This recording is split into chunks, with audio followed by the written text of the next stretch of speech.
All right, so anybody got any questions or y'all good? Good? All right. Just look at what we what we getting into today. My fault. 1 second.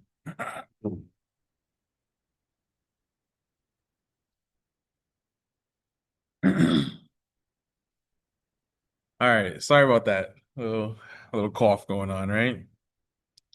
Um, I'm like looking around the room. I don't know. Some of y'all look like y'all drivers, like y'all got cars and stuff. Am I right? Nah. But y'all bought gas before though, right? Or seen people buy gas, right? All right. So we gonna talk about gas for a second. All right. Just for a second before we get into our lesson. All right. So check this out. Give y'all a little table, kind of building off what we did yesterday. All right. So gasoline costs have experienced some wild fluctuations over the last several decades, right? So this table right here lists the average cost in dollars of a gallon of gasoline from 2005 to 2012, right? The cost of gasoline could be considered a function of the year, right? So my input is the year, and my output would be the cost per gallon of gas, right? So if you were interested only in how the gasoline prices changed between 2005 2012, you could compute that the cost per gallon had increased from $2.31 to $3.68, an increase of about $1.37. While this is interesting, it might be more useful to look at how much the price changed per year. In this section, we will investigate changes such as these, right? So we're talking about like average rate of change. All right. Fun stuff, fun stuff.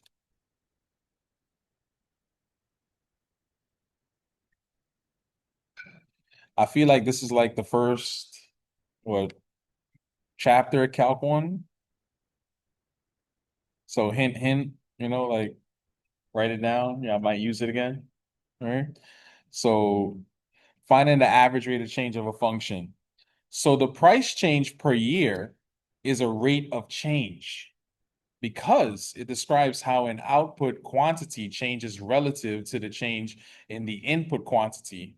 Right? We can see that the price of gasoline in the table did not change by the same amount each year. So the rate of change was not constant, right? If we use only the beginning and ending data, we would find the average rate of change over the specified period of time. To find the average rate of change, we divide the change in the output value by the change in the input value. So the change in Y over the change in X, right? So just to illustrate it again, right? So we have the average rate of change is equal to the change in the output divided by the change in the input, right? Or the change in Y over the change in X. This is my favorite one right here in the middle. All right. What that means is you want to do Y2 minus Y1 over X2 minus X1. That's the point slope formula. All right. And then for our use in this class, how you doing? It's going to be what? F of X2 minus F of X1 divided by X2 minus X1. All right. The Greek letter delta, right? That's a triangle right there, right? Signifies the change in a quantity. You probably see that in chemistry sometime, those of you that take chemistry. We read it as the ratio of delta y over delta x, or the change in y divided by the change in x. Occasionally, we write delta f instead of delta y, which still represents the change in the function output value, resulting from a change to its input value. It does not mean we are changing a function to some other function. All right. Questions on this, or we feel like we've seen this before? Not too bad. Go ahead. Um, like,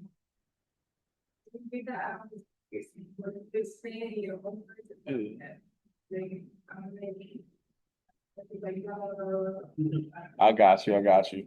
Think of it as me doing the reading part is like for the recording so you can watch it again, you know? But like in practice, right? It's more simple than that. We're just gonna be subtracting two numbers and dividing it, you know. But you're gonna see though. Yeah, I got you. It'll make a lot more sense next year when you take in calc. Yeah. F of X is the Y. Yeah. Yeah. Well, you'll see. Once I get to an example, it'll be like, oh, okay, okay, okay. It's not that bad.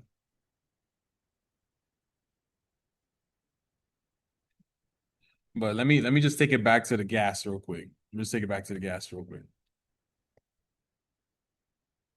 All right. So in our example, the gasoline price increased by $1.37 from 2005 to 2012. Over 7 years, the average rate of change was what? It was a change in Y, so the change in the gas price, which is $1.37, divided by the change in the years, right? 2012 minus 2005, which is 7 years. So our average rate of change is about 19, call it 20 cents. $0.196 per year. Call that 20 cents. All right. So on average, the price of gas increased by about 19.6 cents each year. Other examples of rates of change include a population of rats increasing by 40 rats per week, or a car traveling 68 miles per hour, right? Distance traveled changes by 68 miles per hour as time passes. A car driving 27 miles per gallon, right? Distance traveled changes by 27 miles for each gallon. Or the current through an electrical circuit increasing by 0.125 amperes for every voltage of increased voltage. The amount of money in a college account decreasing by 4,000 per quarter. That one was sad. That hit hard. That hit home right there. Oh man. All right, let me just drop down the definition for y'all real quick before we get into that example. So rate of change. Here it is right here. So a rate of change describes how an output quantity changes relative to the change in the input quantity. The units on a rate of change are output units per input units. So the average rate of change between two input values is the total change of the function values, the output values divided by the change of the input values. So again, change in Y over change in X is going to be f of x2 minus f of x1 divided by x2 minus x1. Really important. You'll see that in calculus. Just letting y'all know. Hmm?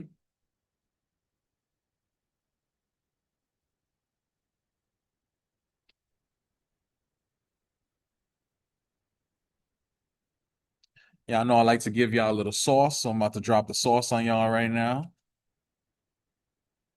It's a little how-to. All right, so given the value of a function at different points, calculate the average rate of change of a function for the interval between two values x1 and x2. All right, so here's how we do it. Step one, calculate the difference, right, of y2 minus y1 or the change in y. Step two, calculate the difference of x2 minus x1 or the change in x. And then step three, find the ratio, the change in y over the change in x. Divide them. And that's it. All right.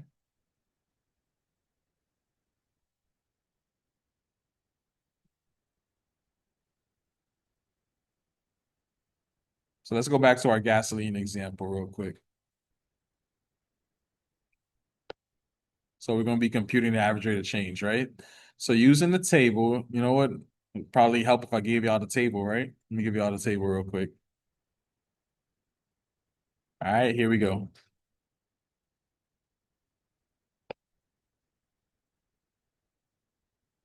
All right. So using the table, find the average rate of change of the price of the gasoline between 2007 and 2009. All right, between 2007 and 2009, right? So remember, my formula is what? Change in Y over the change in X, right? So my Y, right, is what? The price of the gasoline, right? And I'm interested in what 2007 to 2009. So here goes 2007, here goes 2009, right? So I have what 2.41 minus 2.84 divided by 2009 minus 2007. Go ahead. Why? Not the year. Why is the y not the year? So remember that the y is the same thing as my function. That's the f of x on 1 minus f of x2, right? Over the x1 minus x2. In this case, the function is the c of x. I mean, the c of y, excuse me, right? So in other words, this first line that we have here with the years, that's going to be my x's. The x's are the years, but the y's are the cost, right? So that's why. And then the rest of it is just math, you just little subtraction. What is this? Like negative 0.43? I don't know. Somebody use a calculator, tell me what that is. What is it? 258? 215? It's like 215? No, can't be. Up is 0.3. 0.43, right? But negative, right? And then so like this? Yes. Okay. All right. So that's my average rate of change. All right, go ahead. Sorry. Put the numbers at the top. That way it's not. Why? Yeah, like when it's back. I did on the bottom. So I gotta, every year there, why stop fixes. Oh, the question. They wanted between 2007 and 2009. Actually. But yeah, I could have done anything else if they asked me to. You know?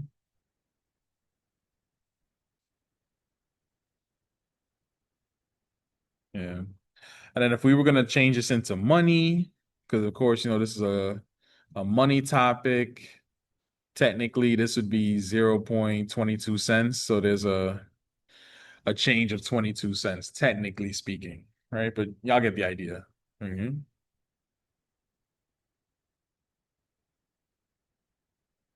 All right. I just want to make a little special note real quick. All right. So note that a decrease is expressed by a negative change or negative increase. A rate of change is negative when the output decreases as the input increases, or when the output increases as the input decreases, right? Blah, blah, blah, right? If you have a negative on top and a positive on the bottom, it's negative. If you have a negative on the bottom, positive on top, it's negative. That's all they're saying. All right. Positive divided by positive is positive. That's it. All right. Negative means an average rate of change is like something is decreasing. It's getting cheaper, right? Or positive means something is increasing. Like the gas price is just going crazy as time goes on.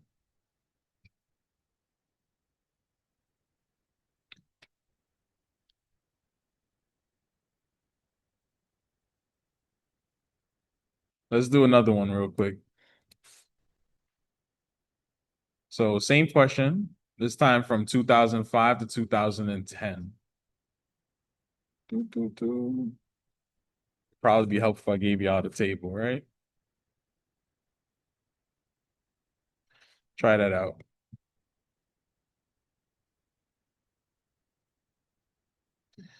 Give y'all a minute, and then we'll talk about it.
All right, what do we come up with?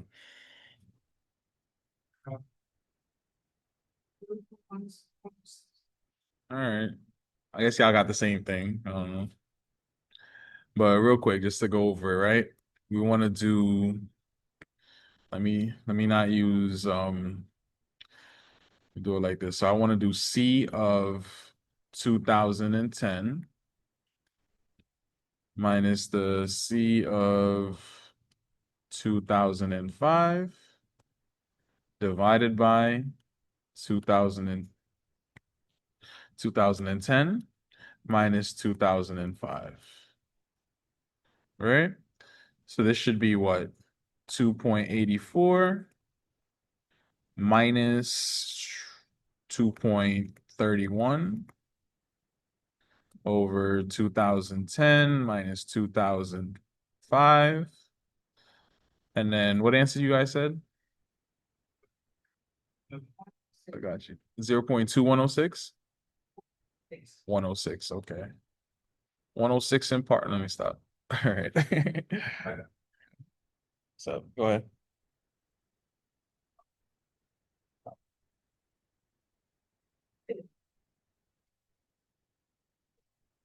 That's fine.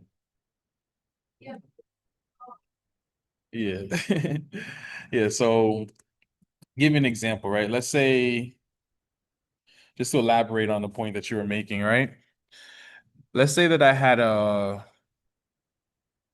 don't know. Let's say I had like a rod, right?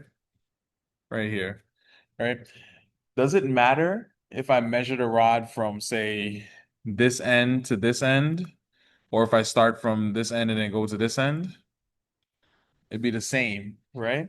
So is the same thing with the average rate of change. It doesn't matter which one you start with as long as you're consistent, right?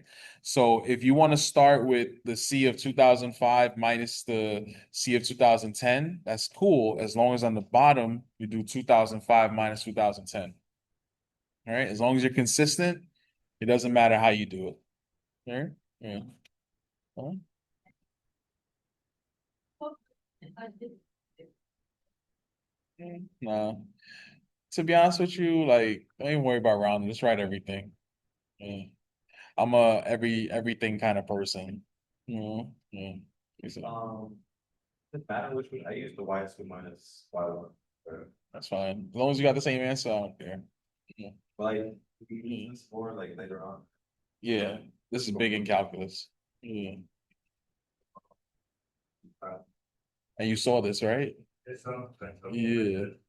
Yeah. And honestly, I dropped the class. Okay. He was bad. Oh Like, man. I like, Yeah. you're not in class for 8 hours a day. 8 hours. Dang. And after the day, I looked up, I had to watch it 1 hour each videos. Damn. Like, even with this, like, like the way to change it, they look forward, like, Yeah. then you gonna get it together. Yeah. But the 106 is what's the change for every year. Right. You know what I mean? That's how. That concept. Yeah, yeah. I got you. I got you. From the bottom and what's from the top. Right. The year, like, the 2005 is what, 1 year. Right. Right, so that stays on the bottom, but that's Mm. statistical. And what changes on the top is. Right. So like technically, like to elaborate on what you're saying, this would be what? This would be the cost per year. Yeah.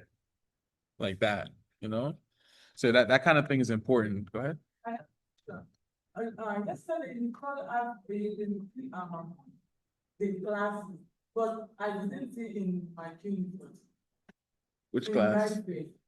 You can't see the class in Brightspace? No, which we did yesterday.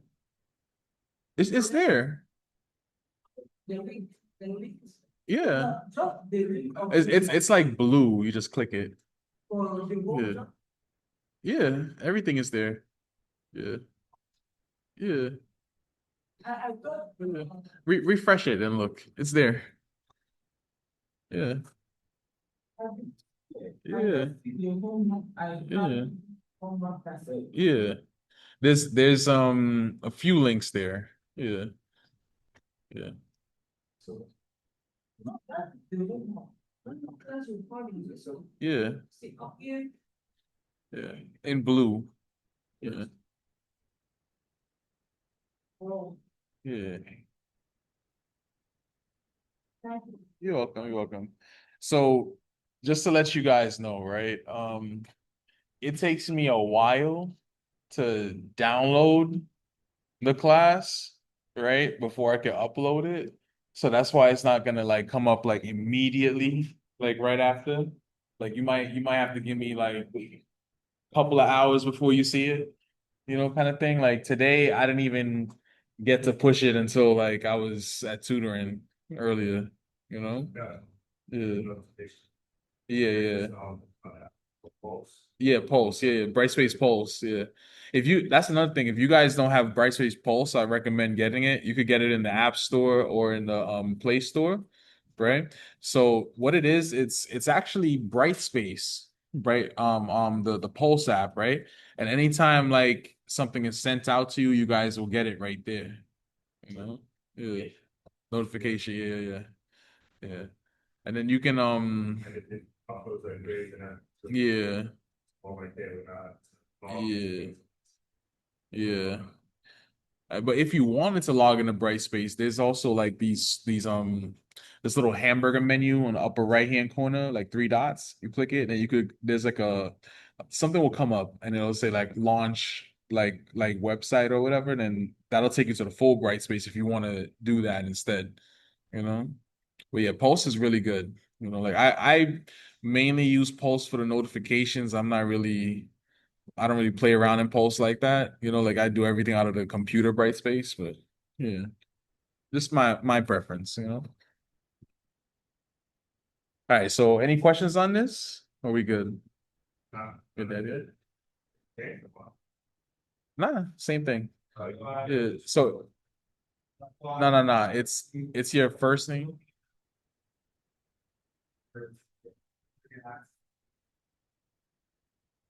Nah, it should be quick. So like your username is your first name dot your last name, and then whatever your email password is, the email, not CUNY first. Yeah. Not the username that has the numbers, the one without the numbers. Yeah. That one, the email, the one that's like at Stu, whatever. Yeah.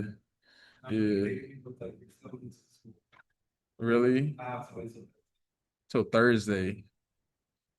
For they're gonna give you two logins, right? Like one of them is gonna have a number with your name, right? The one with the number with your name, that's your CUNY first, right? But for Wi-Fi though, it's your email. So it's the one without the numbers and that password. Your BC email. Yeah. Yeah. Yeah. But I mean, if anything, another way you could test it, we have like computer labs on campus and also the library upstairs, right? If you could log into the computer, no problem. You got the login for the Wi-Fi. It's that same login that goes into a computer. And sometimes, right, like when you I gotta say this now, after some time passes, like I think 6 months or so, they might be like, oh, you gotta change your password and stuff like that, right? So you could do that directly on a regular computer. You just log in and then it'll prompt you. It'll be like, all right, your password expired. Give me a new password. And then that's it. You know? Yeah. My recommendation, when you're doing your passwords, right? Put some type of counter in your password, right? Like when I say counter, I mean like 1, 2, 3, 4, something like that. Or it could be like a year or something, whatever, right? And then like you could just use the same password again and again, and you just change the counter. Nice. Yeah. Like yeah. I'm just adding them. Exactly, like so you start off you at like Bronco 2. You want me to change it? I bet Bronco 3. All right, next. All right, Bronco 4. You know? Yeah, that's my recommendation. My recommendation. Uh,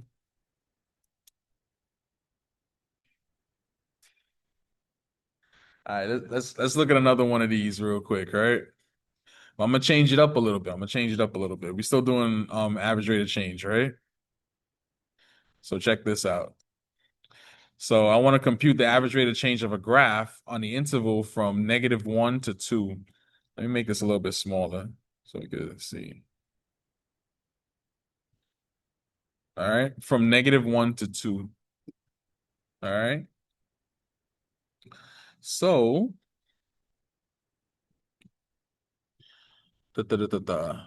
what's our formula again?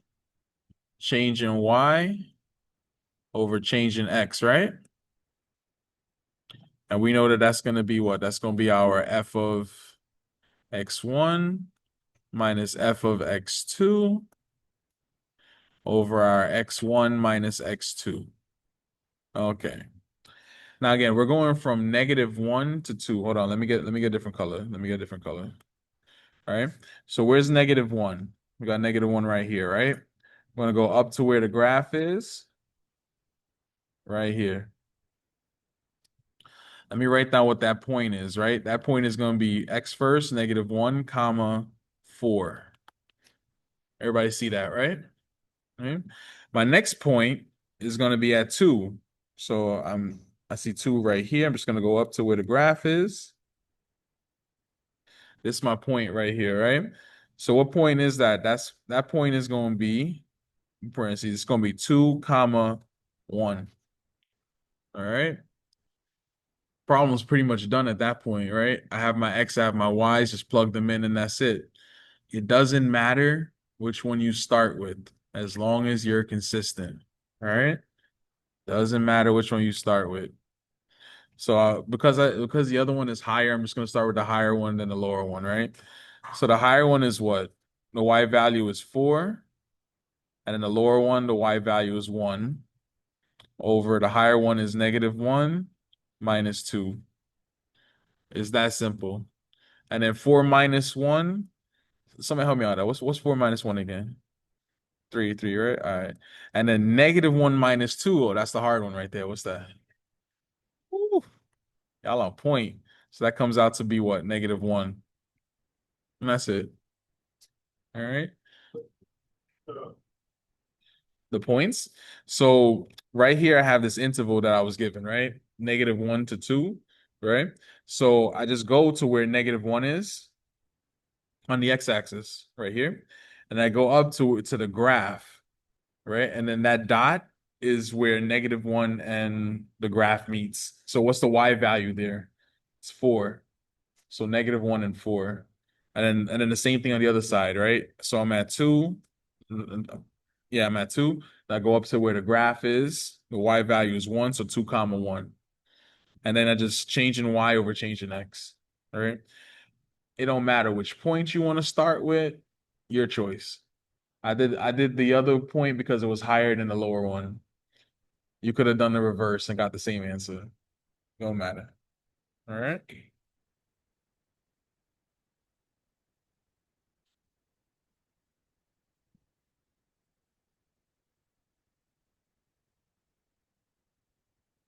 All right.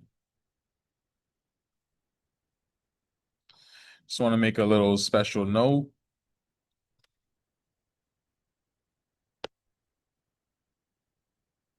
Again, notice that the order we choose is very important. If, for example, we use y2 minus y1 over x2 minus x1, right, we will not get the correct answer. Decide which point will be 1 and which point will be 2, and keep the coordinates fixed as x1, y1, and x2, y2. All right. So again, all that's saying is it don't matter which point you start with. Your choice. All right. No wrong answers here.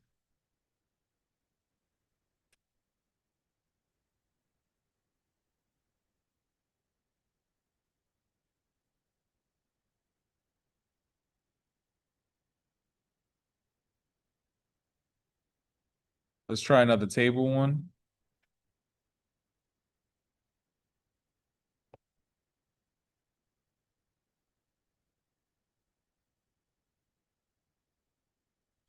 Let y'all give that a try real quick, and we'll talk about it.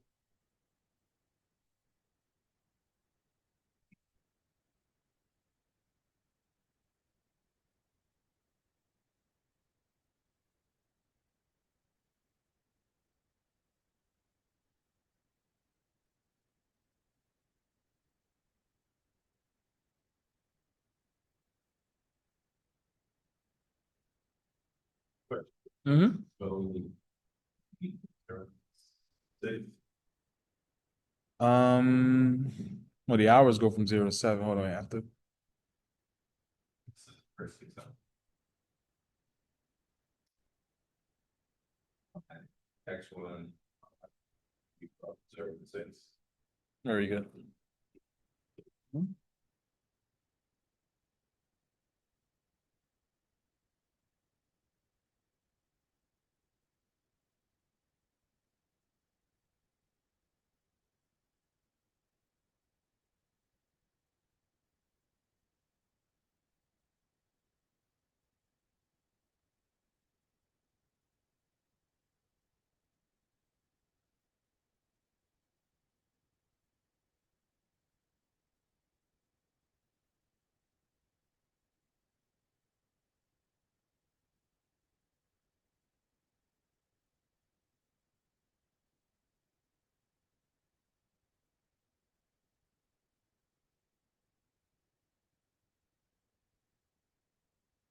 All right.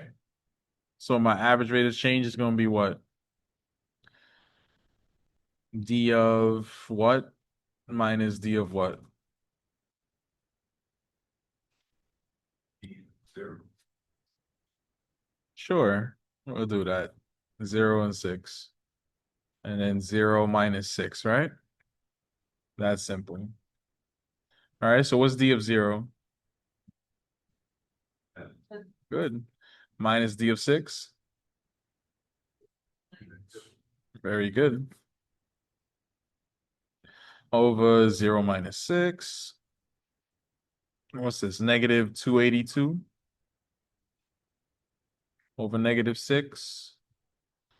And y'all got calculators. What is that? What is it? 15? 47. 47. Got you. Okay. All right. Questions on this? I did something wrong there. Like the opposite. So. What does that mean? I put the. How you did the opposite? You don't want to tell me to do this. I threw out, but I put 0 minus 6 over 10 minus to 92. -6 over. Oh, like you put the bottom on top and the top on the Yeah. bottom? No. Remember, so it's always the change in y over change in x, the function on top over the inputs. Go ahead. Yeah, so it's always the outputs divided by the inputs. Go ahead.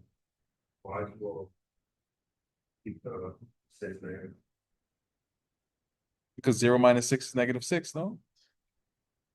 I switched it. 6.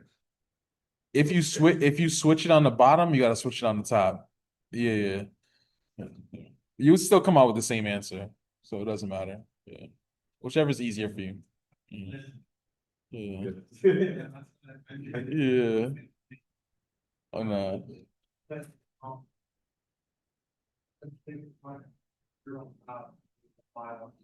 Nah. Remember, output on top over input on the bottom.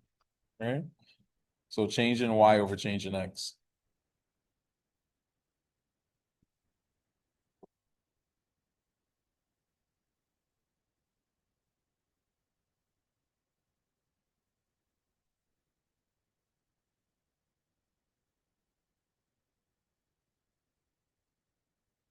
And by the way, if you guys pretty much get the gist of it, go ahead and do your homework. No pressure. As all I'm doing is just like beating this one topic, like, down. Like the homework is just as simple, if not more simple than this. So real quick, just want to make a special note. Because the speed is not constant, the average speed depends on the interval chosen. For the interval 2 to 3, the average speed is 63 miles per hour. All right. So 2 to 3 would be 63 miles per hour. Right? Just minus the 153 from 90, and then you get that. Right? And then 3 minus 2 is 1. All right.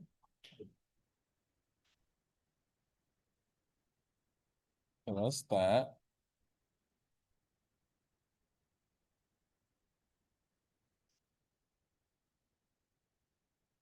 Now let's look at this from a formula, which you probably can guess what's going to happen here. So computing the average rate of change for a function expressed as a formula. So I have a formula here. It says compute the average rate of change of f of x is equal to x squared minus 1 over x on the interval from 2 to 4, right? All right. Long story short, what is this going to be? F of, let's say, 4 minus f of 2 divided by 4 minus 2, right? Change in y over change in x. Any questions on how I did that? First part? Go ahead. Hmm? Yeah. Or The 4 minus 2? All right. So they gave me the interval right here from 2 to 4, right? So in my head, what I'm thinking about is I'm thinking about my original formula, right? So my original formula, right, is f of x1 minus f of x2 over x1 minus x2. Right? Yeah. Mhm. Oh yeah, that's coming next. Yeah, that's coming next. Yeah. Yeah, that's what I'm actually gonna do right now. Let me go back.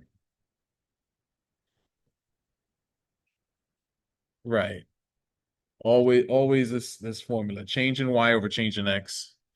Sometimes written like this, delta y over delta x. All right. So very simply, just plug in the value, evaluate it, subtract it. Right. So for the first one, this is gonna be what? 4 squared minus 1 over 4 minus, open parentheses, 2 squared, 1 over 2, excellent. All divided by 4 minus 2. Just do the math on it. Nothing crazy here, right? So what's that? That's 16 minus 1 over 4 minus, what's this? 4 minus 1/2. Something like that, all over 2. To bring this down, what do I have? 16 minus 1 over 4 minus 4 plus 1 over 2, all over 2. And I don't know, y'all got calculators. What y'all got for this?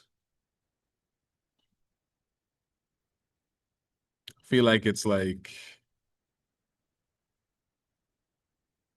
I don't even know. 12.5 divided by 2, something like that. You got 2 over 2?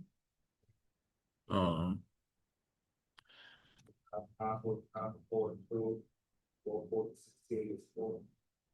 nah, but it's not multiplication. It's like subtraction.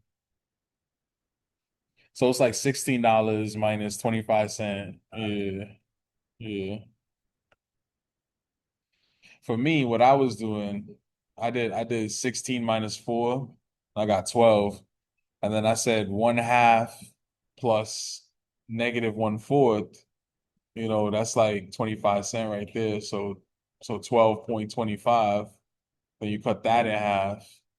So like um what y'all got? 15.75?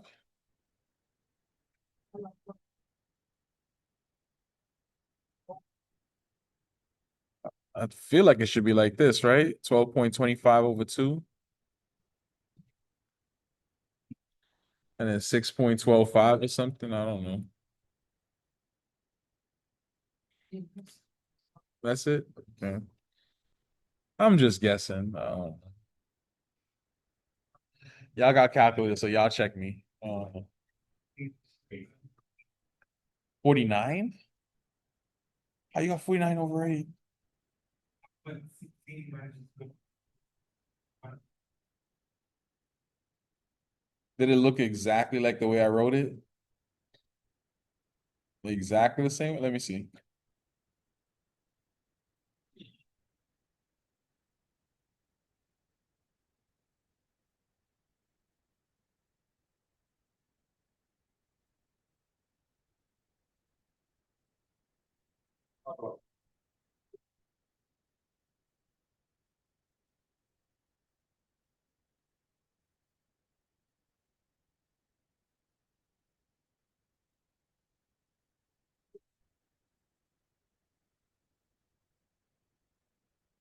For a different answer? What you got?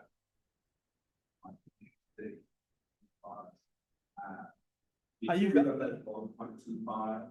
I just did it in my head. Don't trust me. 11.25.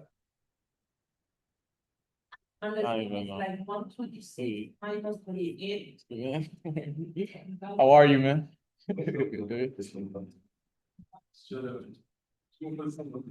CT and nuclear medicine. Nice, nice. How are you? How are you? You just got finished with orientation. I'm scheduled to go to all the mountain sites outside. Fire. No, That's a lot. That's a lot to visit though. Yes, definitely. Yep, they about to be making bread, yo. Yeah. You had a question, right?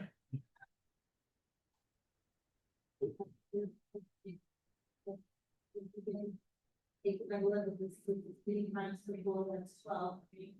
Minus Yeah. half, is like, No, plus half minus a quarter. Yeah, oh, the minus. yeah. But I trust that y'all know how to do this. This one? And you get the same answer? All right. So the real way you're supposed to do this, all right? Take it back for a second.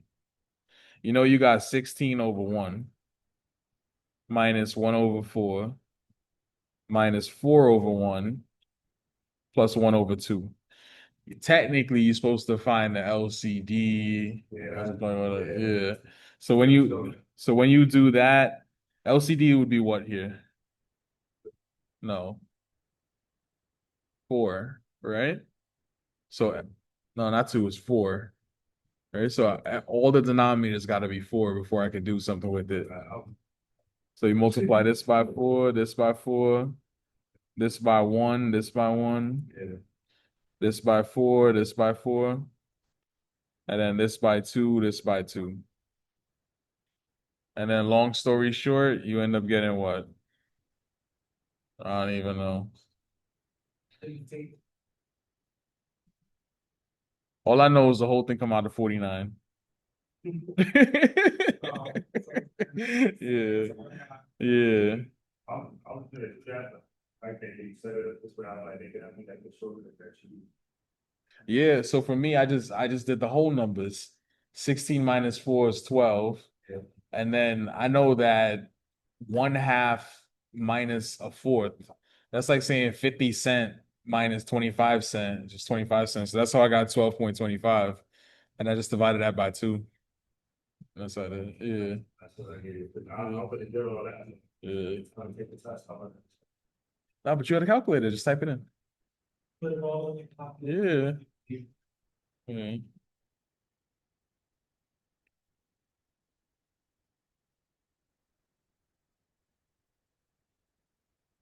To be honest with you too, how can I say this now? If you gave me 49 over 8, like what you got in the cal, I'd accept that. I would accept that. Yeah. No, 49 over 2 or whatever, or 8, whatever. Yeah, I would have accepted that. That's fine. Yeah.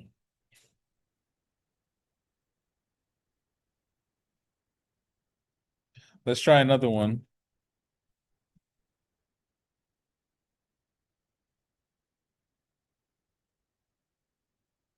A little bit harder. A little bit harder. Not impossible though. Not impossible.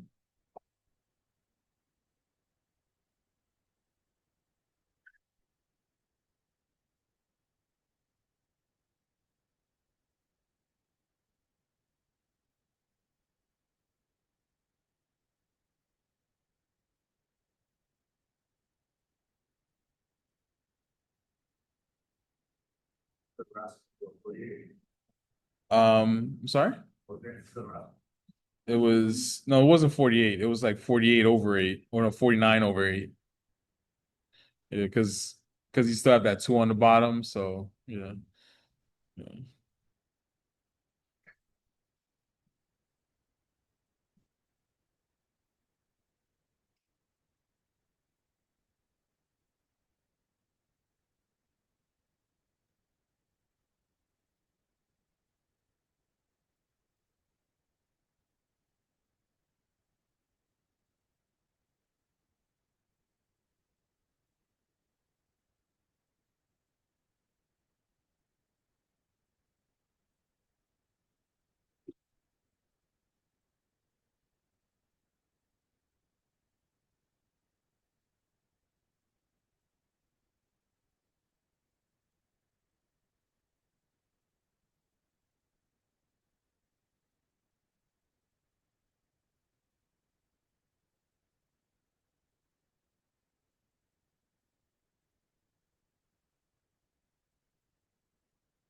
And I got mad YouTube I gotta watch after class. Mhm. I heard that big beautiful bill pass. I don't know nothing. I don't know nothing. Just gotta learn. So I did Uh, watch the video. I heard it's 1,000 pages. Yeah. Like, They dang. got that. Yeah. Well, Yeah. That's right. I had an issue. There's no way it's gonna get passed. It's part of the constitution or something. Mhm. It'll get passed. Yeah. They take away what version should they don't take that to. That's in it? No, I mean, separate, but Yeah. this is just gone. Yeah. I heard they was gonna do that. Basically, it was only allowed for, only be, you start being slave. Yeah. Anytime. Yeah. Yeah, that's open. Nah, but what blows my mind though, because I know that I can't read 100 pages in a day, right? They called the session at midnight. At So midnight. I Really not. Not sure. But how you go through 1,000 pages like that? Like, yeah. You know it's like, You know what I think they need to do? They need to put that joint in ChatGPT and be like, yo, summarize all the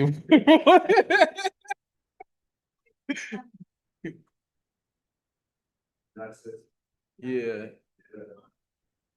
No, like right now you good, but like say, yeah, you good. You good. Yeah, you good. Yeah. Yeah. It's just the new babies, like, yeah. You see I know they to the God. Yeah. Like, the only thing you gotta make sure you hold on to is the right to balance. Because the UK and everybody else falls. That's all they care about. Yeah. But you said the military of Texas. Yeah. That's right. So that's how it is. Well, I mean, you got one gun versus the military, like. Like 65% of all the Americans got that. Yeah. But that's only accounts for the legal, not the illegal. True. So it makes it like so long process versus if I didn't have that Yeah. at all. I wouldn't have to go to the fight, the food, the expense of Right. Yeah. all of that. That's the point. I don't know. I'll be here. Yeah. But once I got more, it was cheap, I started to get over those. BSA. Mhm. Politics is fun, not gonna lie. It is. Mhm. I mean, that's how Yeah. it's the pay. Yeah. I'm taking the change that. I feel you, man. All right, how I do this one? Gave y'all a minute on this one. How I do this? X2 minus Fx1 divided by X2 minus X1. Then we find Fx of 1 in that equation. Okay. So what did you do? F of what? What number? 1? Then Okay. we- Yeah, this 1. And then this is what, 9? And then you did what, 1 minus 9? I'll take it. not 9 minus 1. You have to be consistent. So if you're gonna do F1 minus F9, then you have to do 1 minus 9 on the bottom. Right, yeah. Whatever you start with on the top, you start with on the bottom. But on the top, I start with. Yeah. That's not- Oh, yeah, then that's fine. Yeah, yeah. Yes. Oh, yeah. Yeah, we can switch these around. That's fine. 9, 1, 9, 1. That's fine. Yeah, that's fine too. Yeah. As long as you're consistent, that's all that matters. Yeah. How do we place 9 in that equation? So let me see what I got. I got 9 minus 2 times the square root of 9. Minus, what's this? Minus 2 square root of 1. All over 9 minus 1. Let's do the math on that.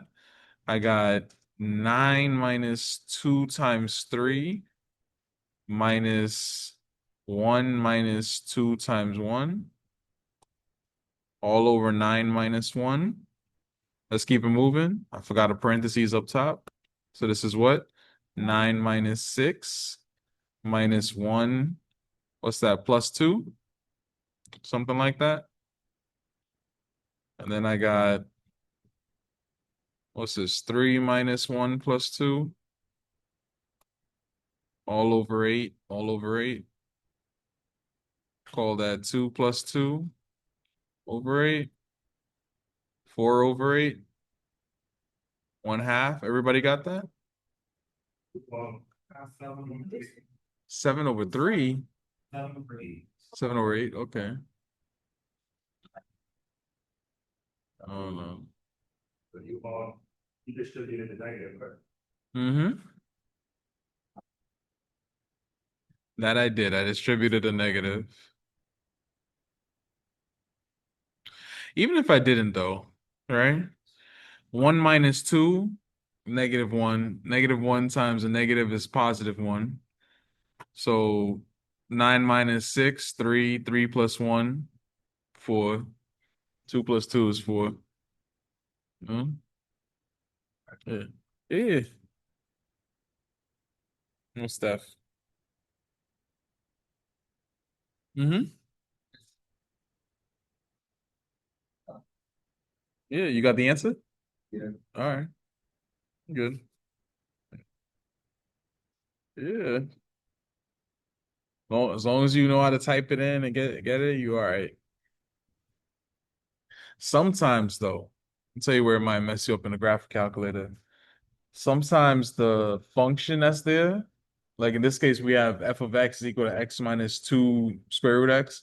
Sometimes that function is a little complicated, right? So it becomes complicated to type it into the calculator, you know? I'm not saying it's not gonna work though, it'll work, you know? that's why I said, Yeah. Yeah. How good the computer is, right? Right. That's that in turn. It's true. It's true. It's true. True. True. People try to be before. Yeah. Mm-hmm.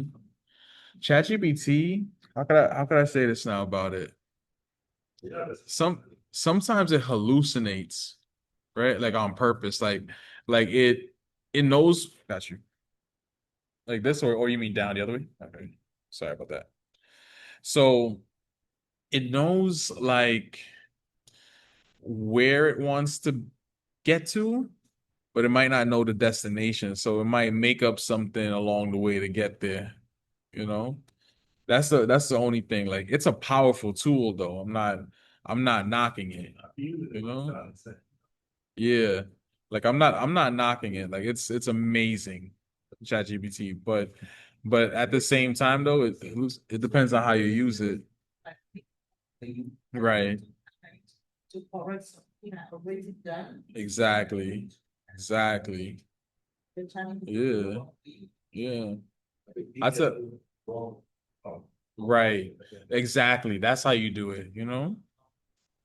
Good, good. I'll tell you a story with me. Like I had I was taking a class where we had to write a paper. I don't remember what class it was. I don't even remember the paper, right? But it's really interesting. When I write, like I'm expressing my idea on the page, right? But I remember I had this one friend that would look over my page, my paper, right? And then they would rewrite it a little bit. Like don't use that word, switch these two words around, that kind of thing, right? And when I would like read the new paper, I would like I almost felt like crying because like they would accurately depict what my thought process was, you know? So fast forward to today, right? For me, ChatGPT does that for me. Like I can answer a question very well, but sometimes I'm not saying it the way that I'm like imagining it, kind of thing. So ChatGPT can really like express it to me. And to be honest with you, I'm over here saying ChatGPT, and I'll be honest, I've actually never used it. Right. I actually use Microsoft Copilot, right? So go about it, they, Yeah, why? when those people, Yeah. it's like quietly like documenting and logging before you do it, when you do it. I believe that. So, like externally with the scan yourself, your box is there, Mhm. it won't be there. But if I cross reference to those people, I can add still in the same data. Right. So essentially, I'm storing things that you think is deleted, but they never get deleted. So. True. It's a basic, like, yeah. But it's not what the way that you're describing it though, it sounds like it's stored in the machine. It's not it doesn't sound like it's stored in the cloud. Nah. System, if you're doing like system restore, you're restoring the machine, not from the cloud. Yeah. Yeah. That's updating the system, so. Right. It's put in that file, set that to. Got you. Yeah. So. Yeah. Can't prove it. Yeah. But everybody needs training data for the AI to be able, so. True. True. Yeah, like some artists just lost, different work with because Mm. they took their work in part. But Yeah. it's just now, can't be both. Right. That's data, and that's calculated. Yeah. But Oh. For me, my justification for using Copilot over GPT and all that, everybody here got a BCC email, right? All right. So we have access to the full Microsoft suite. So you know how every AI has like a paid version and a free version, right? So we have access to the paid version of Microsoft, all of us. That's why I use Copilot, you know?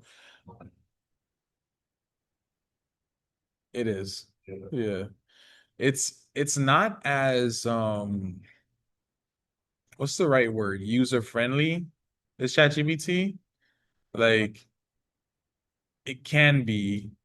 It's more if you're someone that knows how to like talk computer for lack of a better term, like it's on that level. And the right code. Kinda, not really, but kinda like you could do a lot with it if you know how to write in code. Put it like that, Whereas GPT, you could literally not know nothing about code and it'll like take you from zero to hero. It'll hallucinate along the way, but it'll take you from zero to hero. Yeah. All right. What happened? There is? Interesting. I didn't know about that. Yeah. Oh, by the way, I heard through the grapevine, right, that Gemini is going to be free next year. If anybody's interested in this, that's Google's AI. They're supposed to be free next year for students. So you just use your student email if you're interested, if you want. No pressure. Yeah. Crazy, we want to need that, feel like, both like, Yeah. Mm-hmm. like people who have like, PhD or mathematics. Mm-hmm. And in science, they should also have at least a specific English. It's like you see how you explain it Mm-hmm. versus the rhetoric that they use on OpenStack. Yeah. So the things that one seems like a bunch of garbage, Right. made it a lot easier. Yeah. You don't have the values for that. It's true. It's true. And it's turning to AI. Yeah. Cause like we did this, and if I did this independently, I would understand. I got you. I got you. I mean, there was a time when I was sitting in your chair, like I didn't understand this all at first, but went through it, and then I got it, you know. It's like that. Yeah, yeah. All right, let's look at this real quick. Finding the average rate of change of a force. All right. So the electrostatic force F measured in newtons between two charged particles can be related to the distance between the particles, right? In centimeters.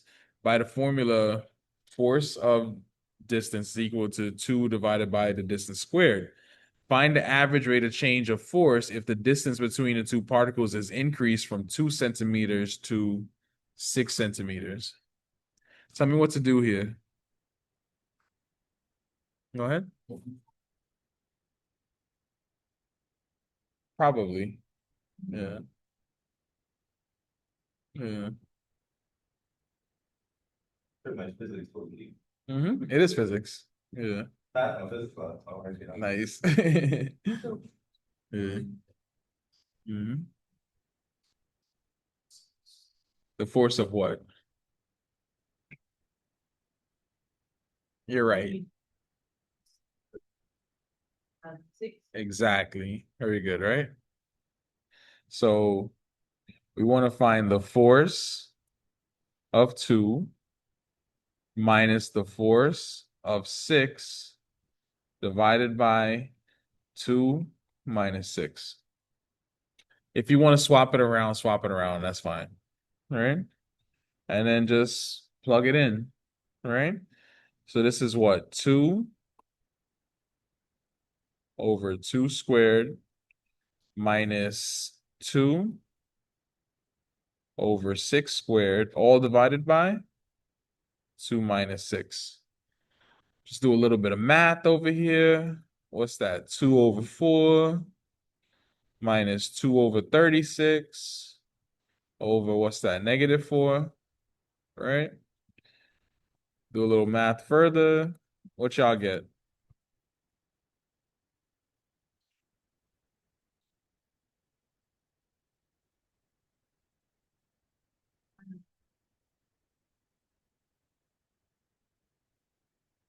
That's true. You could reduce it and call it 1/2 if you want to make it a little bit easier. Over, what's this? 1 over 15, 16, 17, 18. Can make it a little bit easier like that, right? And you need your LCD, all that good stuff.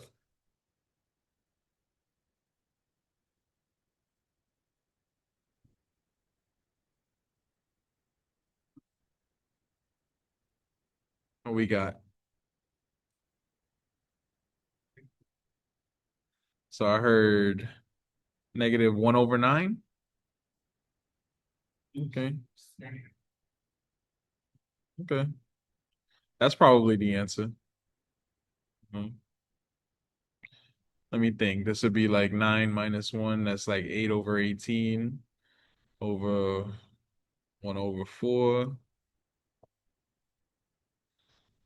So 18 times 4, whatever that is, and then 8 divided by that.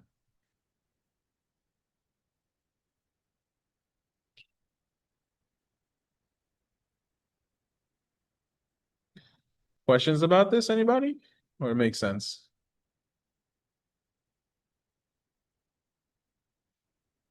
Sense? All right.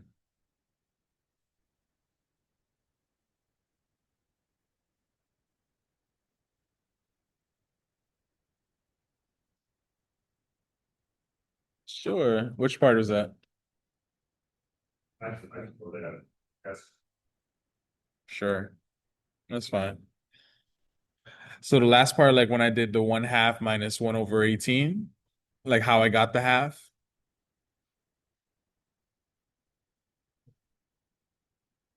Yeah, 2 minus 6, negative 4.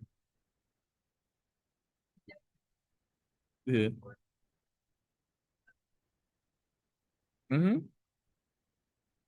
It's still there. So look, you find the LCD, right? This will become what? 9 minus 1 over 18 over -4/1. So this is what? 8/18 over -4/1. Keep change flip, right? 8/18 times 1/4, right? And then 4 goes into 4 ones, 4 goes into 8 2 times. This is negative, by the way, I forgot, right? So that's -1/9. There you go. Yeah. I know y'all know how to do that, so I'm not even stressing that. I'm just like, Yeah. I feel like that's the first, like, Yeah. I mean, but I take the fractions. Like, if you give me the fraction answers, I'm cool with that. I'm not, no stress over there. that's why I like that, section, what night is calculated. I mean, you could have kept it at the 1/9. I'd have been good with that. All right, how about this now? Still doing rate of change.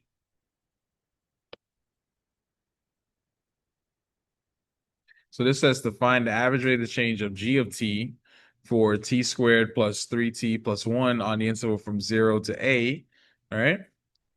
How I do this?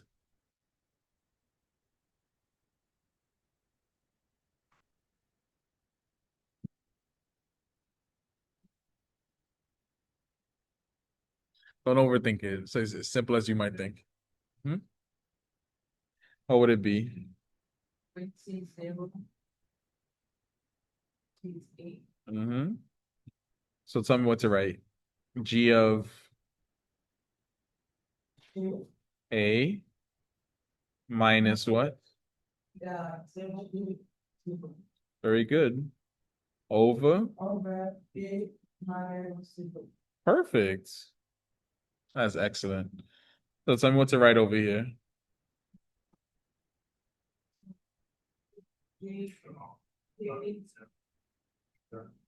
Not 0, the a. So a squared, 3A 3a plus 1. plus 1 minus Minus 0. 0 plus 0 plus 1, right? All over a. Let's put that all together. I have a squared plus 3a plus 1 minus 1 over a. Let's call that a squared plus 3a over a. Greatest common factor. I have a plus 3 over a. A's cancel. Final answer. A plus 3. Questions on this? All right. All I did was take the bounds, which was given to me, 0 and a, plug them in, bop, bop, bop. That's it. Yeah.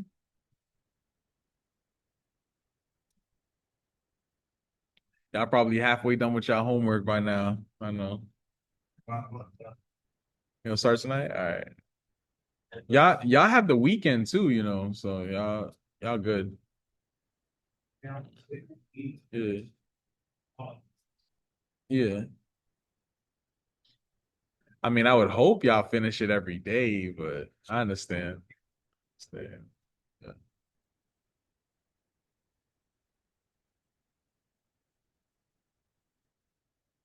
I mean, the due date is on the homework though. You can see it. Right? What, 2 days? Hmm? 2 days. Hmm? Damn. Yeah. You got time though. It's like what, 48 hours? But you said we got the weekend, right? Yeah. That's Thursday, Friday. Yeah. That means you can't make Saturday something. Y'all can. Y'all got time. Y'all got time. Oh, I'm sorry? August. Yeah. Hmm. Last time I waited till last one. Yeah. Hmm? I promise you, it's simple. Like when you go on it, you'll see like yesterday's homework was just like yes or no. Like legit, like YES or NO. Like yeah. Yeah. Right? It's something you gotta do. Yes. Yeah. Yeah.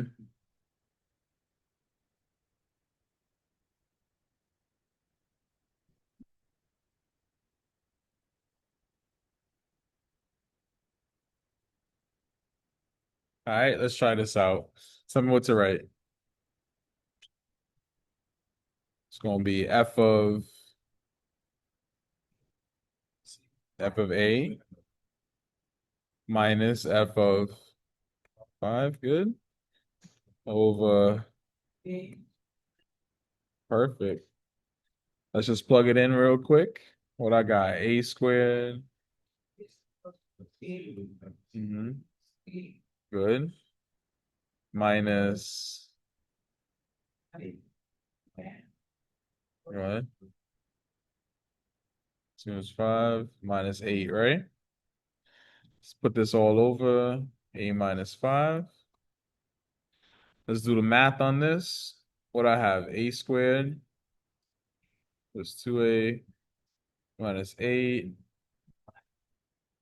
What's that? 25 plus 10 minus 8 all over a minus 5.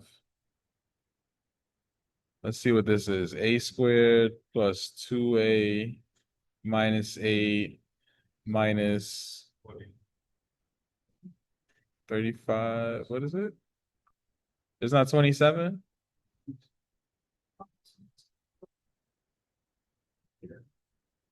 It's 27, right? Okay. And then, oh, this is the hard part. It's 27, right? What's negative 8 minus 27?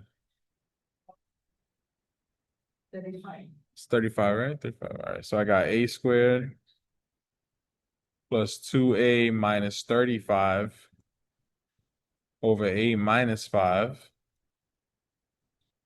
We could factor this though, right? What's that, like a minus 5 times what? A plus 7? Something like that? Over a minus 5. Easy, right? Man.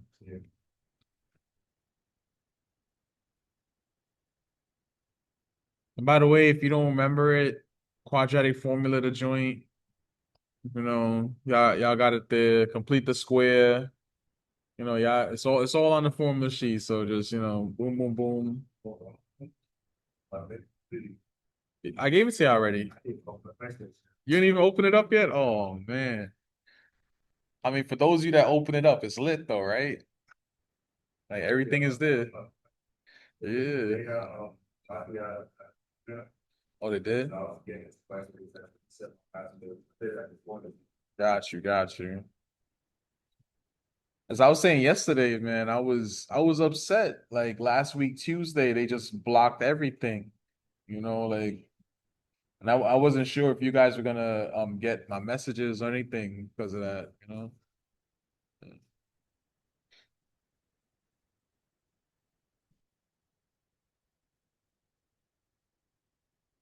Maybe, that's like, maybe they say like each list, but then each like, Mhm. communications nature. Right. Yeah, yeah. And all right, so we good on this, everybody? Good. All right. Go ahead. My fault.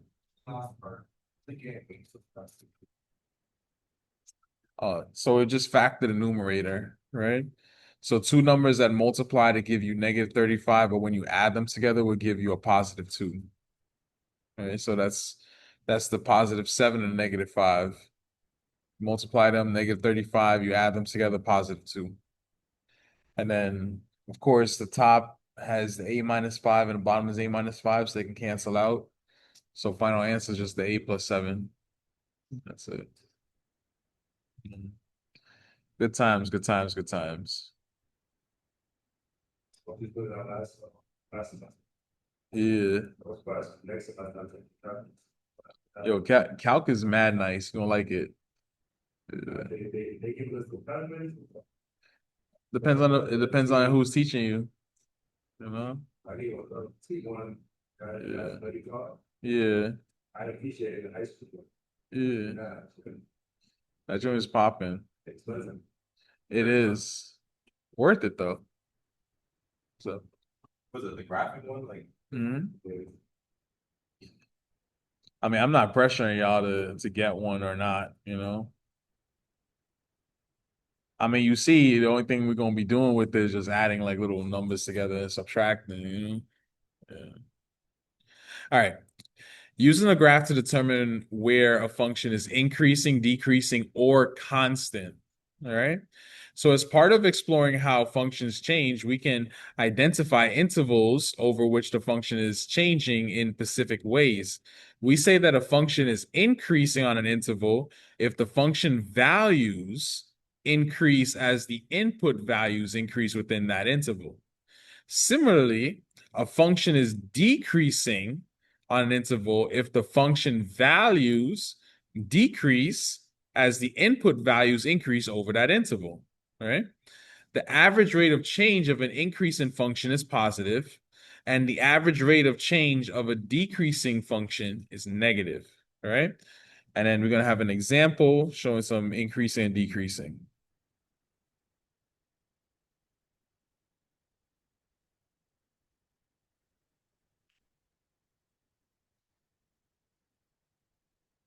So me personally, I really like this graph. Right? I feel like this kind of explains it a little bit, right? So let me just scroll down a little bit. All right. So I read my graphs from left to right, the same way that I read a book, right? So starting from down here, right? I'm going to the right now, right? Going up, this is increasing. All of this, right? When you get to the apex, the top of it right there, this is nothing. That's like 0, right? But when I go from that point down to the next apex right there, right? Right here, this is decreasing, right? So going down again from left to right, right? And then after I get back to the 0 point from left to right, this is increasing. All right? So that's how we determine from where to where a function is increasing, decreasing, or it's just constant. All right? So just to go back over it, f of b greater than f of a, where b is greater than a, that's going to be the increase right there. Decrease is where f of b is less than f of a, where b is greater than a. Increase, f of b greater than f of a, where b is greater than a. Okay? Questions on this? So, Hmm? that, like the eight, that, Mhm. that's pretty much what we got, right? So.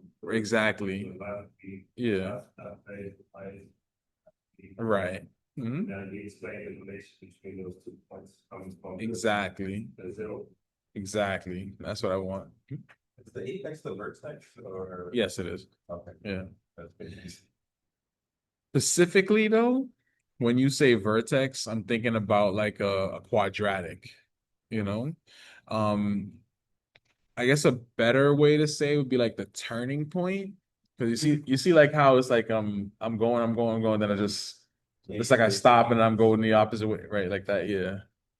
So it's like the turning point. Okay. So this function f of x is equal to x cubed minus 12x is increasing on the interval from negative infinity to -2, right? Union with +2 to infinity, and is decreasing from -2 all the way up to +2, right? So This is really important. When I'm doing these intervals for increasing, decreasing, stuff like that, I'm doing it using the x-axis as my reference. So from this point on the x-axis to that point on the x-axis, something is increasing or decreasing, right? Because that's what it's. -4 greater than. I don't know. Like, if I wanted to, like, instead of, you see how the other day expressing to us the relationship between that athletic and value there. And so I'm not really interested in a particular answer. It's gonna be like a range of answers, you know? But essentially, I'm just asking for like domain and range, that kind of stuff. Mhm.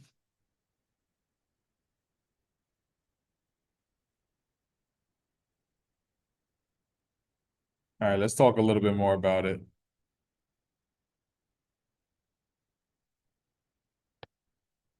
All right.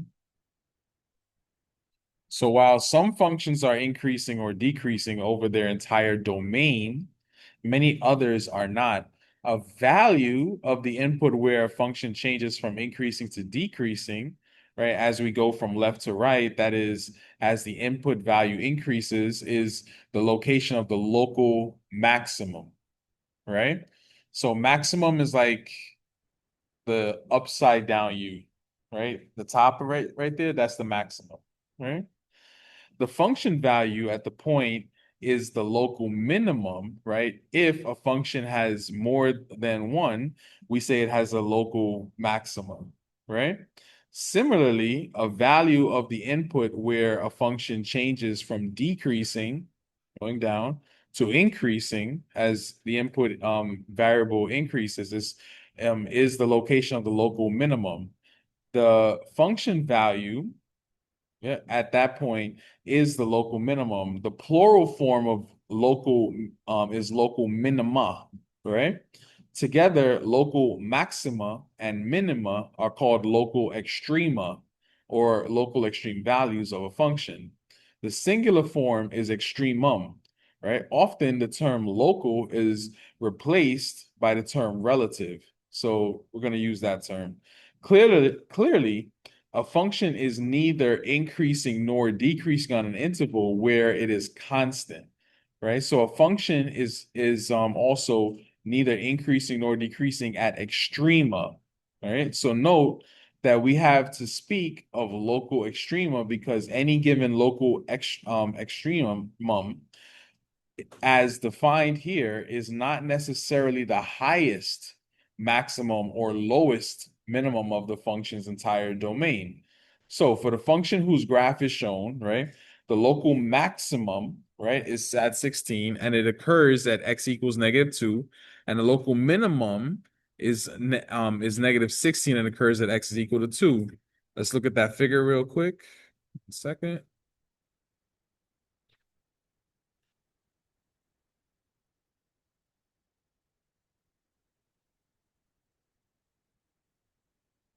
All right, so here we go. All right. So we have a local maximum right here at the top. -216, that's a local maximum. Coming down right over here, the 2 comma -16, that's a local minimum. Questions on that? So maximum's at the top, minimum's at the bottom. All right. What is that, what you saying? Seem like this, like, that's what the maximum, maybe that's the, like, They're determining, how can I say this now? It's like they're turning around, right? What it is that at the maximum or the minimum, nothing is changing. Yeah. Everything is constant, Yeah. right? So it's like you're increasing, then you should stop. You're at 0, and then you decrease, right? And that's the maximum, right? And then the reverse is true for the minimum, right? you're decreasing, decreasing, decreasing, then you turn around and now you're increasing, increasing, increasing. Right? What they're saying, it sounds like what they're saying is that the apex is not necessarily the, the lowest change point. It's not. The minimum at max, that's not changing. Right. So sometimes you can have a graph that has multiple, like, let's say, curves in it, right? And each one of those curves could be a maxima or a minima, whatever, right? Now, what am I trying to say with that now? Is they're not the biggest maximum or the smallest minimum kind of thing, right? Those are absolute maxima and absolute minimum, right? So there is ways to determine that. You'll see it in calculus, but I'm just talking about it right now. Okay? I'm not gonna ask you to find that anyway, as well. Go ahead. Mhm. So if I ask you like what is the local maximum, right? I'm asking you for what point is that minima or maxima at? Yeah. That's the maximum. That's like another synonym for it. Yeah, yeah. Hmm. But the only thing that will change that would be if I go back to a minimum, they like find multiple, X coordinates. Like multiple high points. Yeah. Um, Yeah. that, we set the max, actual max, yeah. Kind of. Kind of. Yeah. Go ahead. Very down the beginning. But it's not. Is it? But it looks like local way to. Right? Mm-hmm. All the maximum. Yes. That's it. That's like in general, that's what they're called, extrema. Yeah. Mhm. Well, fun stuff, fun stuff.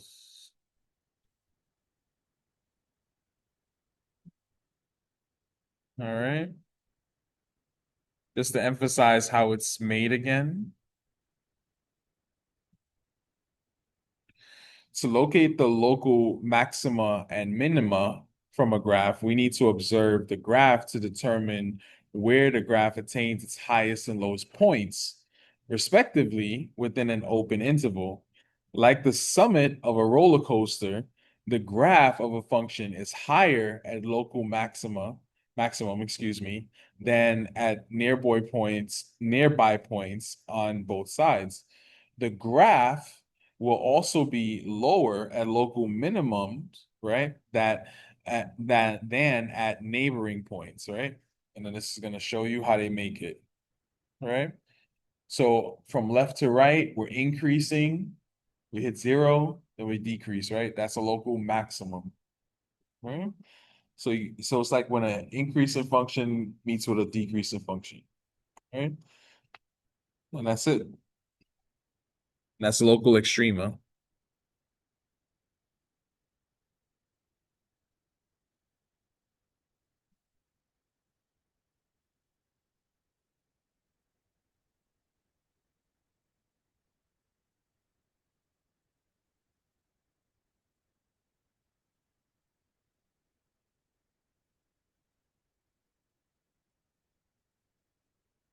So we have local minima and local maxima.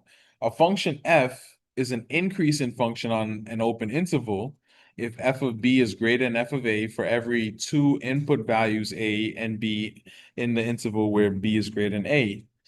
A function f is a decreasing function on an open interval if f of b is less than f of a for every two input values a and b in the interval where b is greater than a. And then a function f has a local maximum at a point B on an open interval from AC if the f of B is greater than equal to f of x. For every point x does not equal B in the interval, f has a local minimum at the point B in AC if f of b is less than f of x for every point x, x does not equal b in the interval. All right? That's just a little definition. I mean, you could like take it from the recording. If you want. It'll be there. It's just giving you the theory behind why you're doing what you're doing, you know? But this is more what I'm interested in, right? Finding increasing and decreasing intervals on the graph, right? So given this function p of t, right? Identify the intervals which the function appears to be increasing. So all we're asking is where is it increasing from? So tell me. From from what? From Oh, negative one.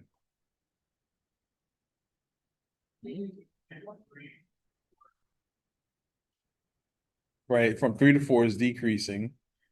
But what is increasing? That's what I want to know.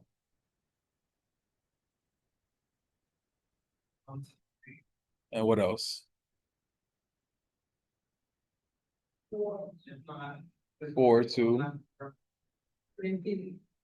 4 to infinity. That's it. All right. So we're increasing where? We're increasing here from 1 to 3.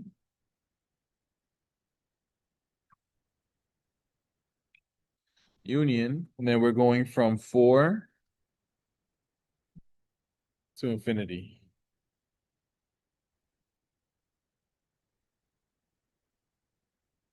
And that's it. Questions on that?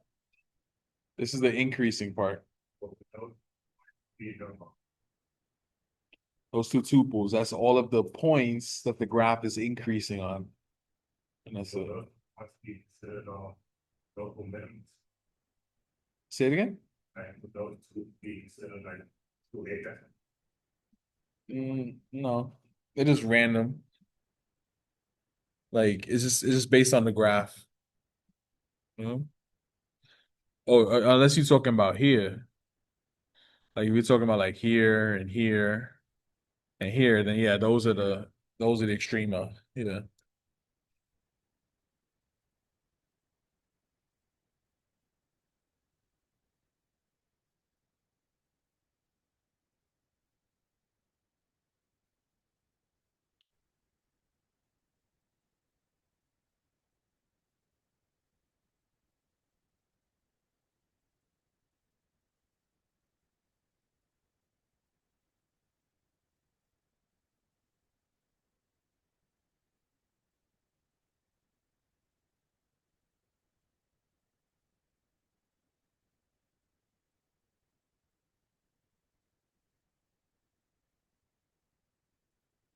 Whoops. Second. Okay. Analysis. Notice in the example that we used open intervals, intervals that do not include the endpoints, because the function is neither increasing nor decreasing at t is equal to 1, t is equal to 3, and t is equal to 4. These points are the local extrema, right? Two minimum and a maximum, right? So that's the pink that you see here. Okay? That's where our extrema are, whether they're a minima or a maxima. And again, they're points, right? So if I ask you for it on a test, right? Let's say that I'm asking for the maximum, right? So the max, right? It occurs at what point? You go by the x and then the y. 3 comma 1. I'm sorry, 3 comma 1. And that's it. Questions on it? All right.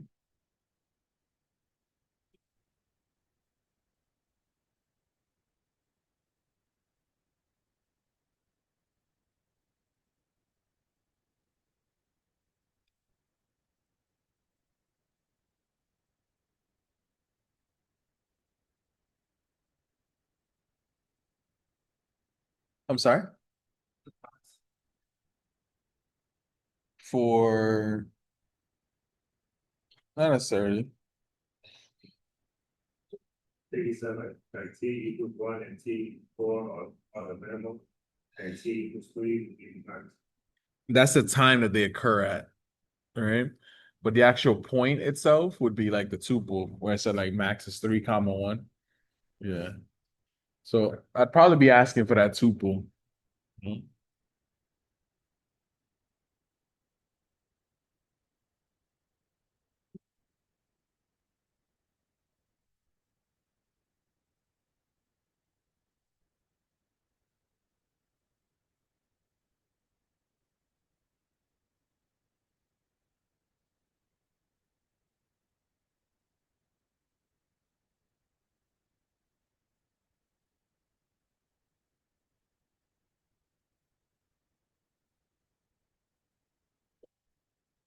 Let y'all try that real quick.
I'm sorry.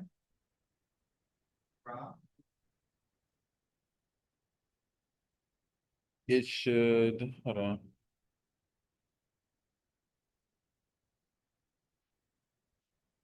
Actually, this one's kind of hard.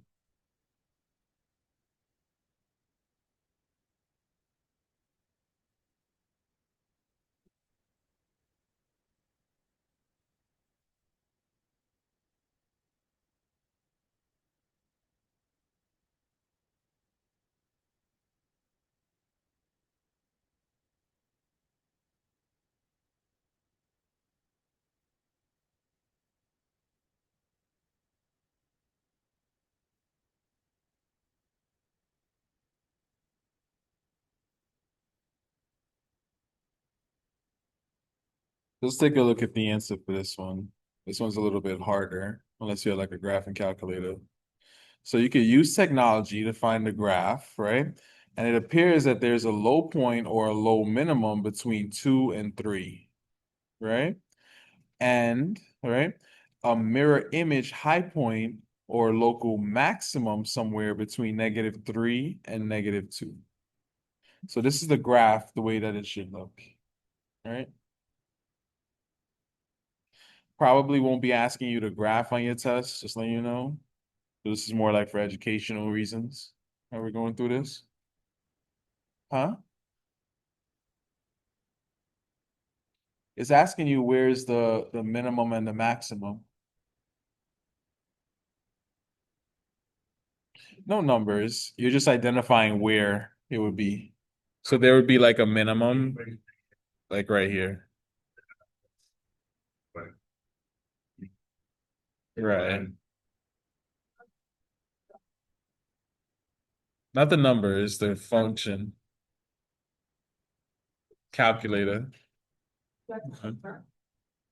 Yeah. Graphic calculator would have to be for this one. You know. Again, though, this is just for educational purposes. Not gonna ask you to do a graph on a test. You know. It was giving you whole numbers. Okay, okay. Well, let's talk about what the calculator probably would have gave you.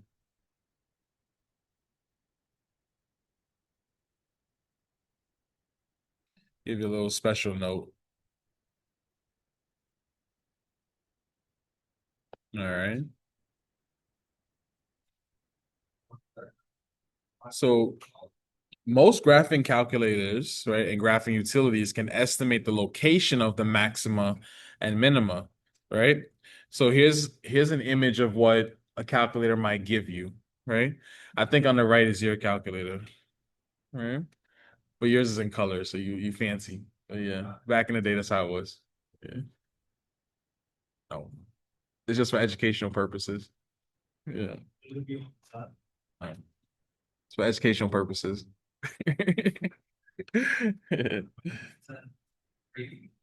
Nah, it ain't gonna be that bad. It's gonna be crazy long though. Go ahead. Mhm. No. It'll be in person here. Yeah. Yeah. Nah, on paper. Yeah. But you could use the formula sheets. You can use the formula sheets and your calculator. So, yeah. Yeah. It'll be easy, don't worry. I don't know. I'm still working on it. But it's gonna be long, I'm not gonna lie. Like, Time for the exam. Time of the month. probably what do you mean? Like how long? No, the exam, one example, first one, For this whole thing? Like 4. for example. Yeah. Yeah. There's a final. That doesn't include the final. Yeah. Yeah. Yeah. The first exam will do it. Nah, not really. Huh? The first exam, I'm thinking about like Tuesday. Right? Or like Wednesday. One of those days. Whichever day comes first. I don't know. Yeah. Tuesday, all right. We'll see. Depends on how much we get covered, when we get done and stuff, you know. But if you're looking like at the syllabus, right? I'm thinking about when it says like week 1, week 2, week 3 and stuff. So every 3 weeks, right? So that's about for us, that works out to be about 6 days. Right. So that's why I'm saying Tuesday. Right. All right. Real quick. Based on these estimates, the function is increasing on the interval from negative infinity to negative 2.449. That's what your calculator is telling you, right? And from 2.449 to infinity. That's the other extrema, right? Notice that while we expect the extrema to be symmetric, right? The two different technologies agree only up to 4 decimal places due to the differing approximation algorithms used in each technology. The exact location of the extrema is actually at plus or minus the square root of 6, right? But determining this requires calculus, right? So when you guys go into calculus, you'll learn how to actually find this. I just wanted to talk to y'all about it. That's cool. Huh?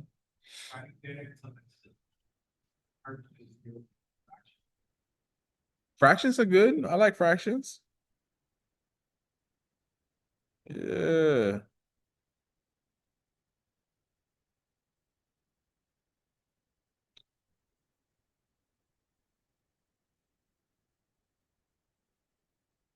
All right.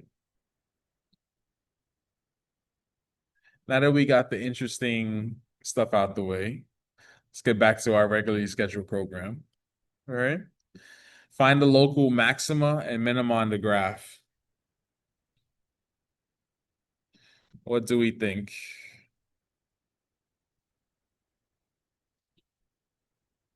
I'm sorry? Okay. So you're saying that there's a maximum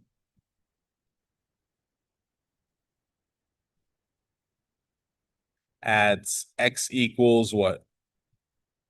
1, right? And what's the y value for that? Good. And then is there, I'm sorry? A point? You can give me a point. Yeah. All right. You say at the point 1 comma 2. I'll take that too. Yeah. I'm breaking it up like this because your homework did that. All right. Just so as you can see. Hmm? Minimum. Is there a minimum? All right. So at x equals -1 and the y value is what? -2, right? Or if you want to tell me -2, yeah, no, -1, sorry, excuse me. -1 comma -2, I would have taken that as well. All right. But it always be like as close up at all, or it's just these are exact. It's gonna be something like that. Yeah. Nothing complicated. Your homework though has some really fun graphs though. I'm not gonna lie.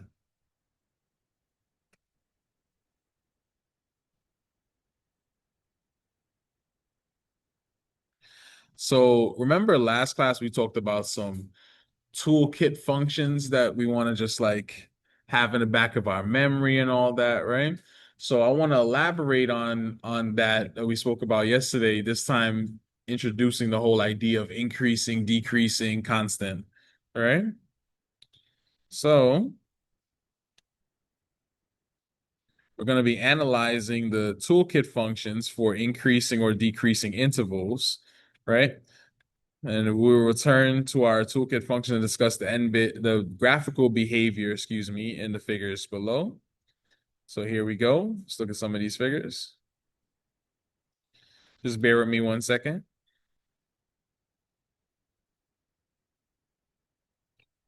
Here's our first figure.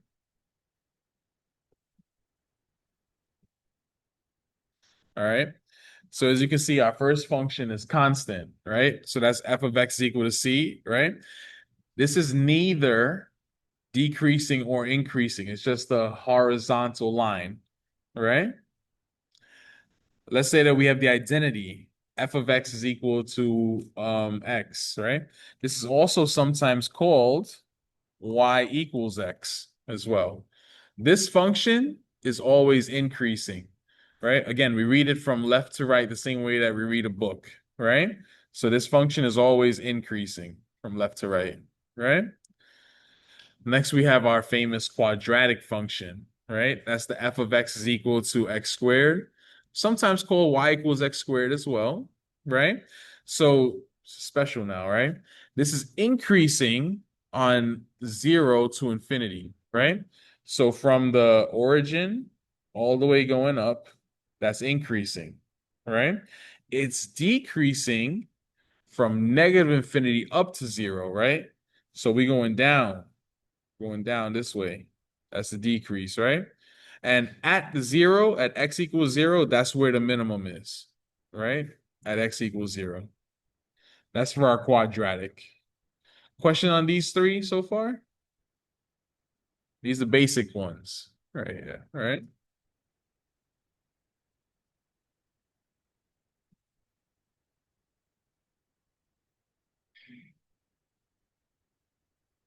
Let's take it up a notch.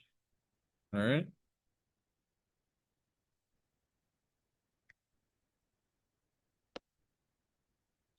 So that's another level right now. So we have our cubic function, right? So this is like y equals x to the third power, right? This function is increasing, right? From left to right, right? Come from here, go across a little bit, go right up, right? Increasing. It's the increasing function, right? How about the reciprocal function? This is like 1 over x, right?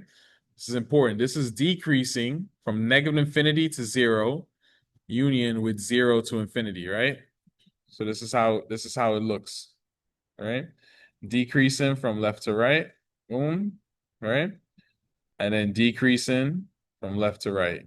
Boom. All right. That's our reciprocal function.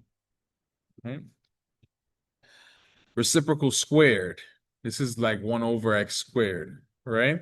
Is increasing from negative infinity to 0, right? So from negative infinity up to 0, that's increasing, but it's decreasing from 0 to infinity, going that way. All right. Questions on these three? Good? All right.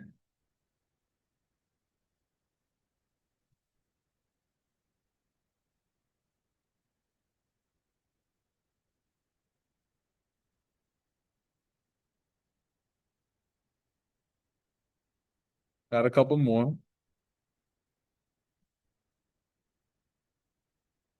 So this next one is my cube root function, right? So the cube root of x, right? This is an increasing function, right?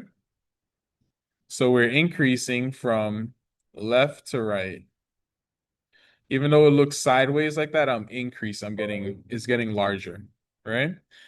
Square root, it's like the square root of x, right? This is an increasing function specifically from 0 to infinity, right? From 0 to infinity right here. Why is that? Remember, I can't take the square root of a negative number, so that other part is not there. All right. 1 second, got a little pop-up. All right. Next one, absolute value, right? So I got f of x is equal to the absolute value of x, right?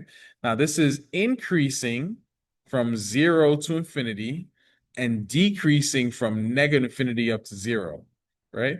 Absolute value almost looks like a quadratic. It's just that the lines are straight, like they're very solid straight lines, you know?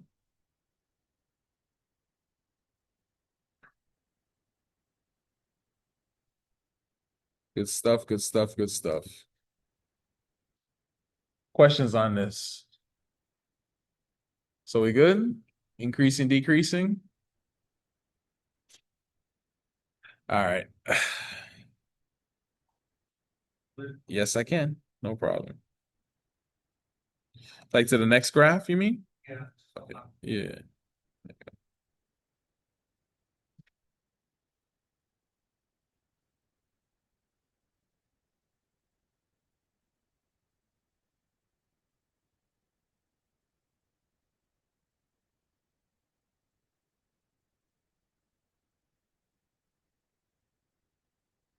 Good. And you got this one already too?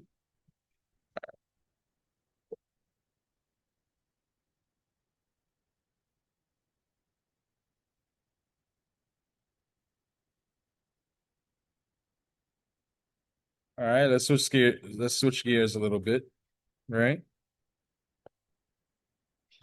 It's a little story. So suppose you want to calculate how much it costs to heat a house on a particular day of the year.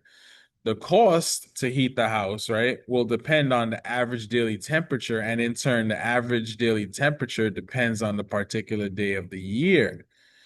Notice how we just defined two relationships there. The cost depends on the temperature, and the temperature depends on the day, right? So it's like we got two dependent variables going on right here, right? Using descriptive variables, we can notate, right? These two functions, the function C of t gives us the cost of heating the house for a given average daily temperature in T degrees Celsius. The function T of D gives us the average daily temperature on day D of the year for any given day. So cost is equal to the cost of the temperature per day, meaning that cost depends on temperature, which in turn depends on the day of the year. Thus, we can evaluate the cost function at the temperature T of D. For example, we could evaluate the temperature on day 5 to determine the average daily temperature on the 5th day of the year. Then we could evaluate the cost function at that temperature, and we could write that the cost, right, of the temperature on the 5th day is as follows, right? So the cost of the temperature is the whole thing, and then the inside is just the temperature on the fifth day. By combining these two relationships into one function, right, we have performed function composition, which is the focus of this next section, right? Composition of functions. I'm not gonna lie, this is really, really, really dope. This is probably the most fun homework that you got right now. So combining function using algebraic operations. Function composition, right, is only one way to combine existing functions. Another way is to carry out the usual algebraic operations on functions such as addition, subtraction, multiplication, division. We do this by performing the operations with the function outputs, defining the results as the output of our new function. Suppose we need to add two columns of numbers that represent a husband and wife's separate annual incomes over a period of years, with the result being their total household income. We want to do this for every year, adding only the year's income and then collecting all the data in the new column. So if the wife, right, the wife's income, W of Y, right, and the husband's income, H of Y, right, is in the year, Y, and we talk about T being the total income, then we can define a new function as the total income of the year is equal to the husband's yearly income plus the wife's yearly income. In a nutshell, right? That's what that function is. Yay, algebra. Right? So if this holds true for every year, then we can focus on the relationship between the functions without the reference to the year and write the total yearly income is equal to the husband plus the wife. Just as for this sum of two functions, we can define differences, products, and ratio functions for any pair of functions just that have the same kind of inputs, not necessarily numbers, and also the same kinds of outputs, which do have to be numbers so that the usual operations of algebra can apply to them, and which also must have the same units or no units when we add and subtract. And this way we can think of adding, subtracting, multiplying, dividing functions. All right. So that's what we're about to do. That's what makes it so fun. All right. All right, I'm giving y'all the sauce right now. This important stuff right here about to go down. All right. So for two functions, let's say we have f of x and g of x, right? With real number outputs, we define the new functions as f plus g, or f minus g, or f times g, and f divided by g, right? By the relations. Here's what all of that means in yellow, right? So f plus g of x means what? It means f of x plus g of x. F minus g of x, what does that mean? That means f of x minus g of x. F times g of x what does that mean? That means f of x times g of x. And f over g of x, what does that mean? That means f of x over g of x. Write these down. Really important right here. These four. All right. Pretty much now, he might have and G as different variables. So it's kind of like distributing. Exactly. Right. So on the right-hand side is what I want you to do with the number values you're going to get out. Right. But on the left-hand side, that's what's going to be asked of you. Think of it like that. It's really fun though. Promise you that.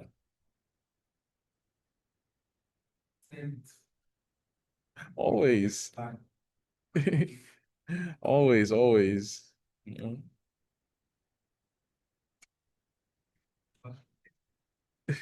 Yeah. Yeah. All right, check this out. Let's look at an example real quick.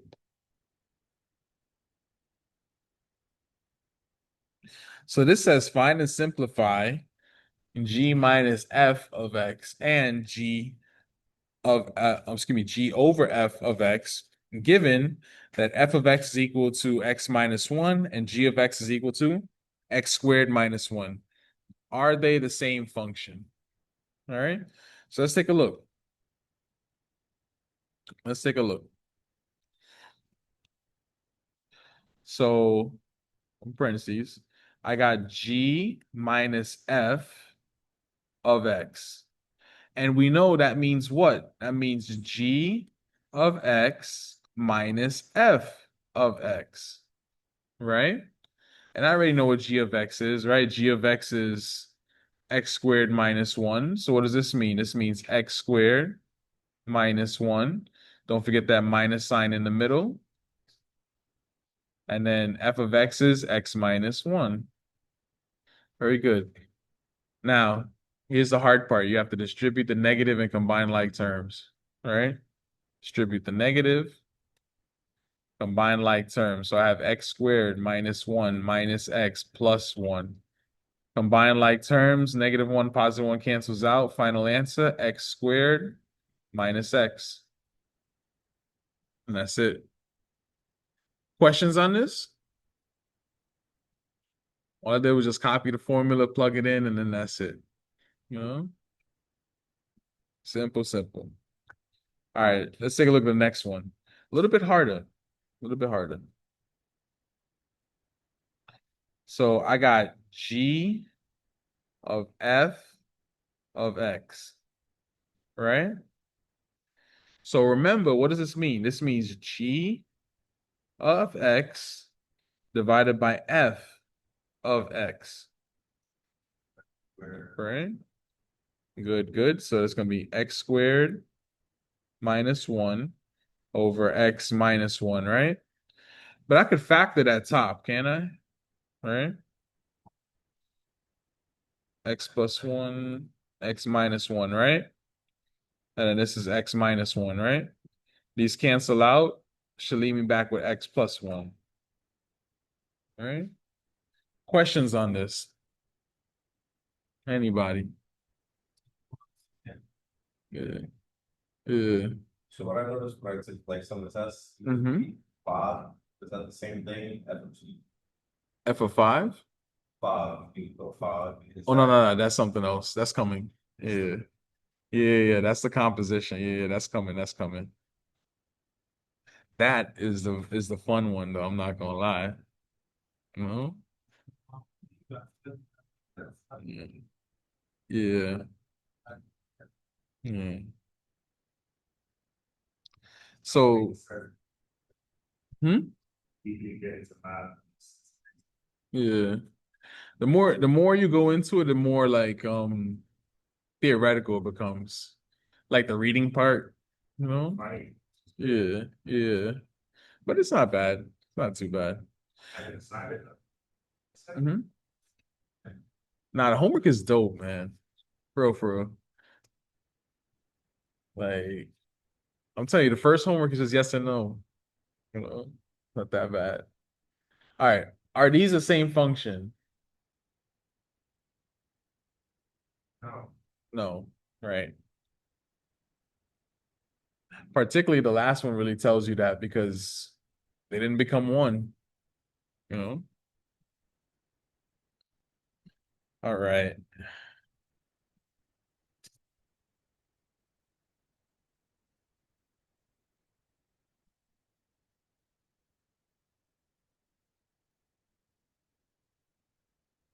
Same kind of question like we just did, but a little bit different.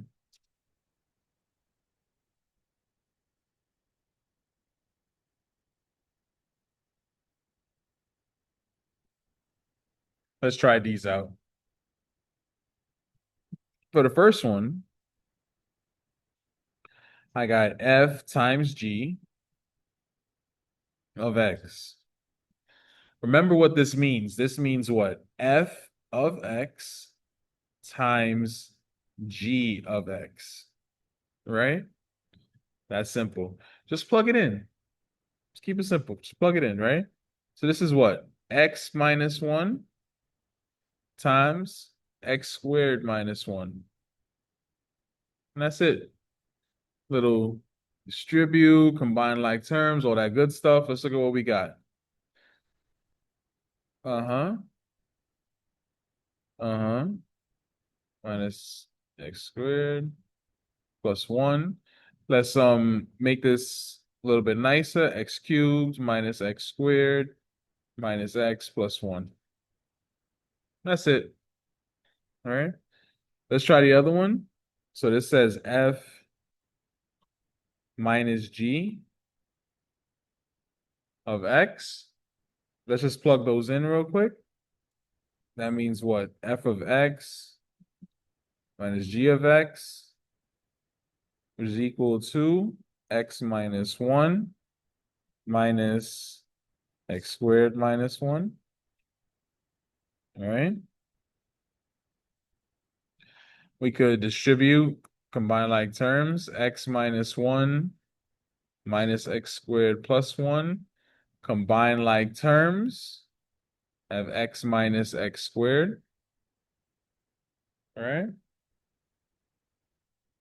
And that's that. Are they the same function?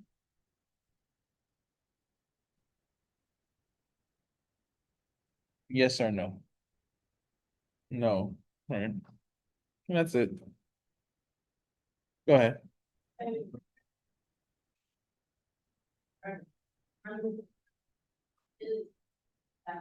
Mhm. They are the same function. Right. Yeah. Mhm.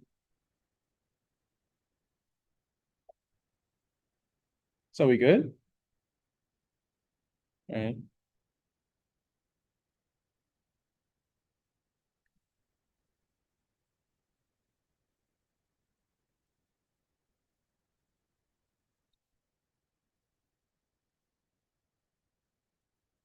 Now, Ronnie, this next one is for you, man. Yeah, man.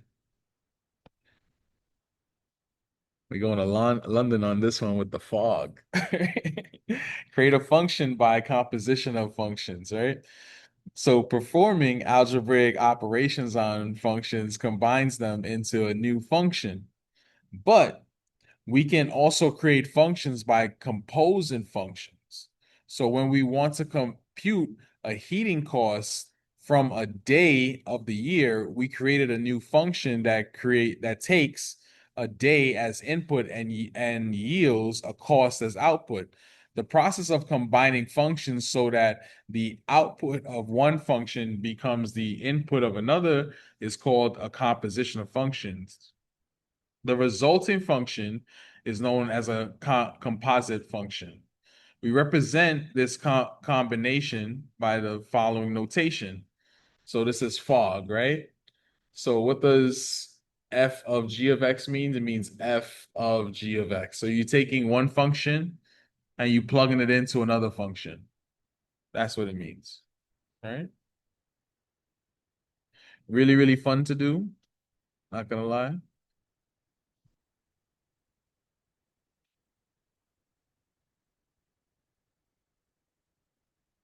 But before we jump into an example, we just gotta talk a little bit about it. Just a little bit, just a smidget. All right. So we read the left-handed side, right, as f composed with g at x, and the right-handed side as f of g of x. The two sides of the equation have the same mathematical meaning and are equal. The open circle, right, is called the composition operator.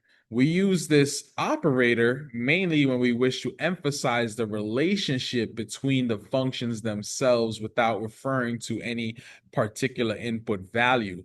Composition is a binary operation that takes two functions and forms a new function, much as addition or multiplication takes two numbers and gives a new number. However, it is important not to confuse the function composition with multiplication because, as we learned above, in most cases, f of g of x does not equal f of x times g of x, right? So they're not equal, all right?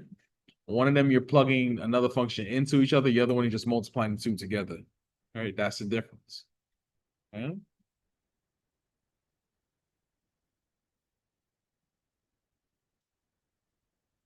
All right.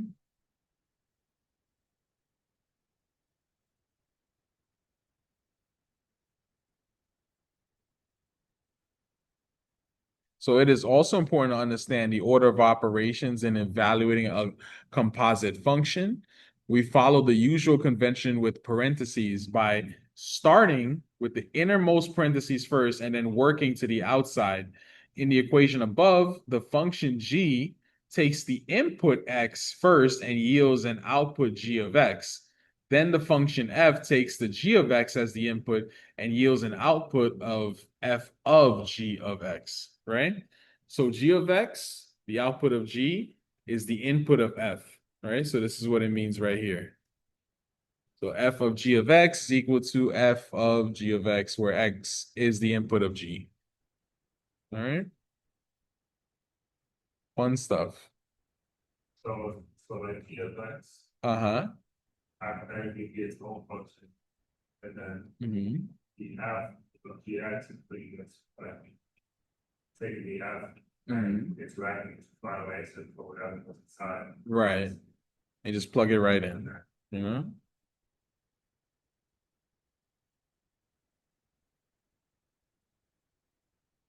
So let's take a look. So in general, f of g and g of f are different functions. I want to be clear about that, right? In other words, in many cases, f of g of x does not equal g of f of x. Not the same idea, right? For all x.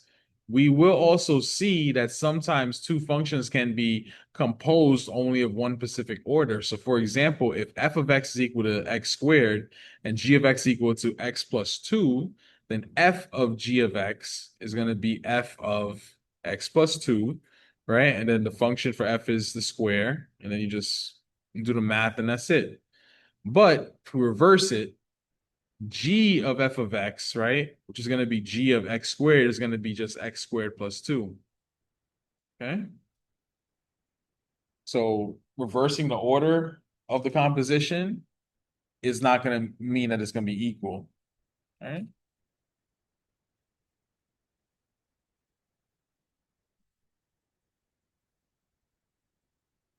Oh, Hmm? that's right. Left to right. Hmm? Or in the composition, inside to outside.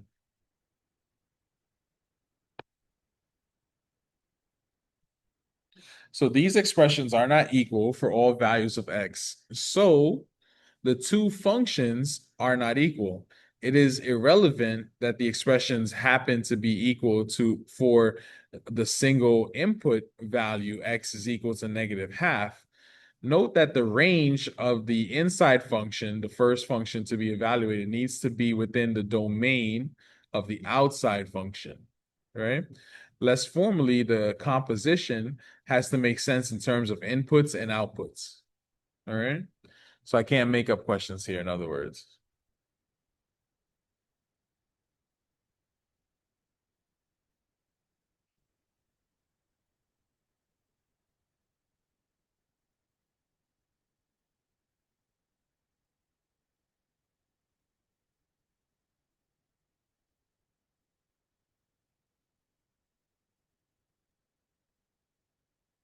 All right, so composition of functions. So when the output of one function is used as the input of another, we call the entire operation a composition of functions. For any input x and functions f and g, this action defines a composite function, which we write as f of g, such as f of g of x or f of g of x, right?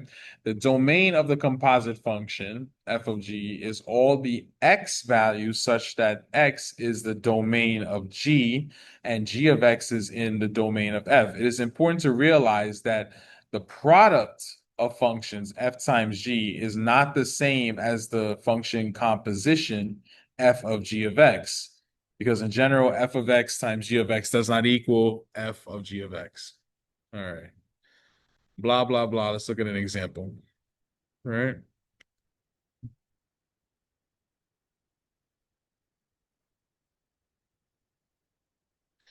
All right, so check this out.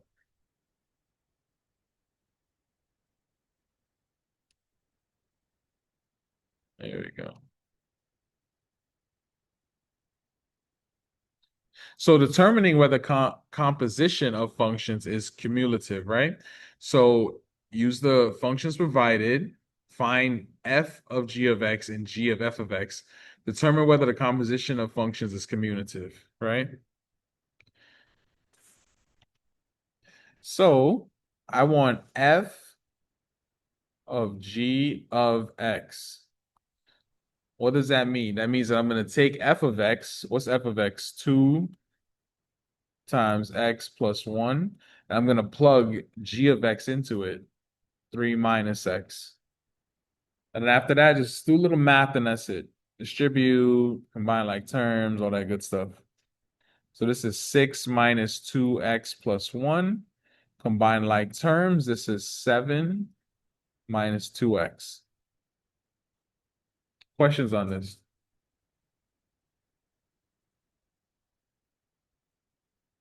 So I took the g of x and I plugged it in for f of x. Isn't it kind of confusing though, because of the other things you just showed us? The f times g. Yeah, all else. Just remember that they're not the same. They're not equal. This is a special one. Let's do the reverse of this.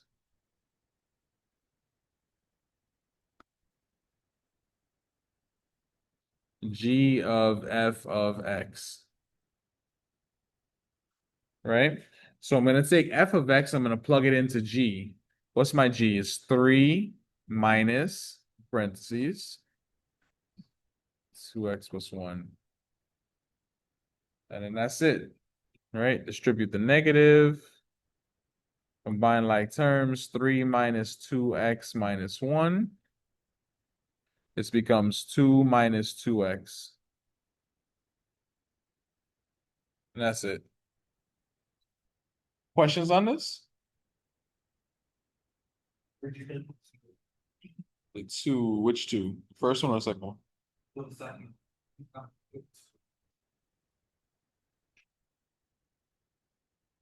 Two minus 2x. You mean the minus 2x minus 1? No, like, for the x, you put. So 3 minus 1 is 2. Yeah, because that's a whole number, right? Like when you have an x next to it, that's a different term. So that can't be combined. So it's just a 3 minus 1 to get 2 in the front. Yeah. All right. It's like stopping equations. Like, Mm-hmm. Yep. That's it in a nutshell for that one. Mhm. So now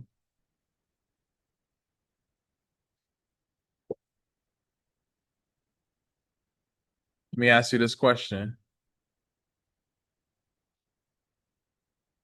F of g of x, does that equal g of f of x? You have the two answers right there. It doesn't equal it, right? So therefore, because these aren't equal,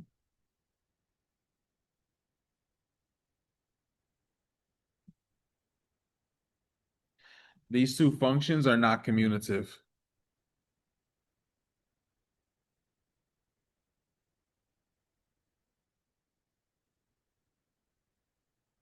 Right? Very simply because they're not equal. That's it. That's a third question that they asked up here. Any questions on that from anybody? Okay. That's it. All right, let's keep it moving then.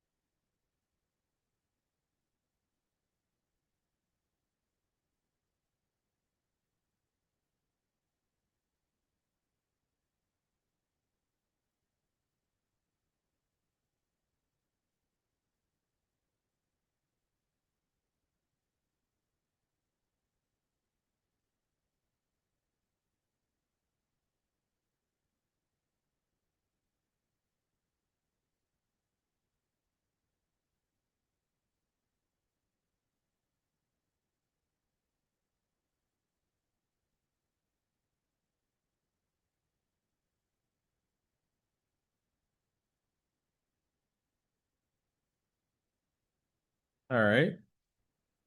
So are there any situations where f of g of y and let's say g of f of x would both be meaningful or useful expressions? Yes. For many pure mathematical functions, both compositions make sense, even though they usually produce different functions. In real world problems, functions whose inputs and outputs have the same units also may give compositions that are meaningful in each other, in either order, excuse me.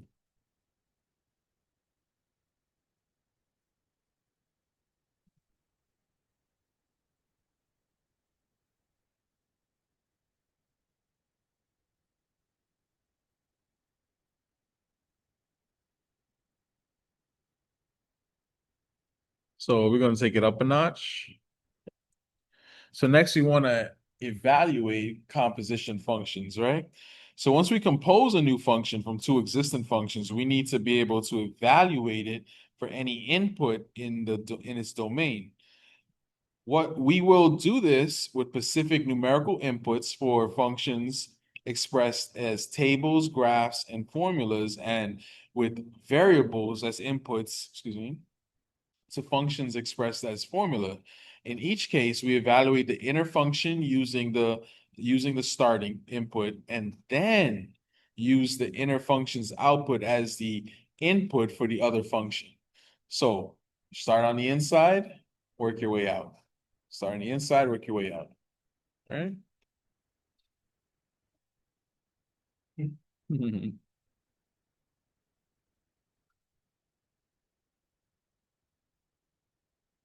Man, y'all got the T already, so this is gonna be easy. All right. So evaluating composite functions using tables. When we work with functions given as tables, we read the input and output values from the table entries and always work from the inside to the outside. All right. We evaluate the inside function first and then use the output of the inside function as the input for the outside function. All right. Let's take a look. Hey. Give me 1 second, real quick. I'm gonna post something. Let y'all try it.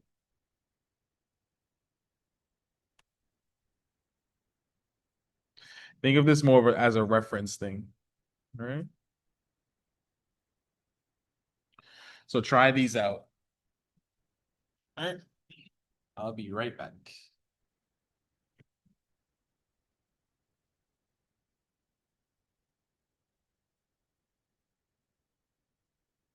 Easiest might this needs that.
I thought this would be easy. All right, so first things first, right? I want to do the f of g of 3 first. All right, so let me write that. F of g of 3. Right? So my x value is what? 3, right? Right here, right? Kind of. So when the x is 3, what is the g value for 3? 2, right? All right. So what does that mean? That means that now I'm looking for what? F of 2. So when x is 2, what's the f value? That's what I'm talking about. And that's the answer to the whole thing. All right. Make sense? Okay. All right, let's try another one then. All right. Let me erase these little boxes and all that, all right? Let's flip the script. What is g of f of 3? Just walk me through step by step. You don't have to jump to the answer. So I heard 2. All right. So when x is 3, the f is 3. So now I'm looking for what? G of 3. All right. So when x is 3, g of x is 2. Very good. Questions, anybody? More of a referencing thing, just jumping back and forth. Minus, minus to get funded with is.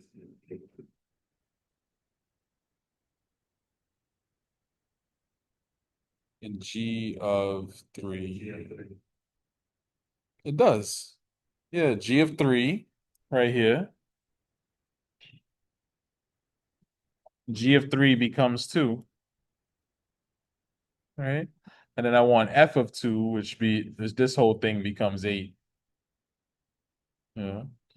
But in the reverse, though, when x was 3, f of x was 3, right? So that's why this became that 3. And then when x was 3, the g of x is 2. Yeah. Kind of like a referencing thing. Make sense? Questions on it? All right, let's try something else.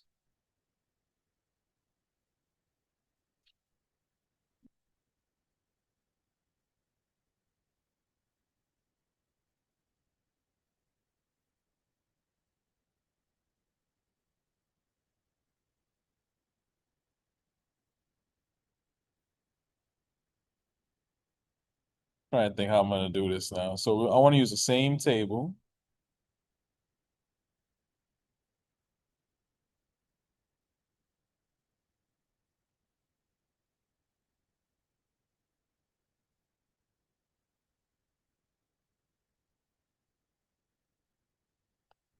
See if I can do. Nope, that's not gonna work.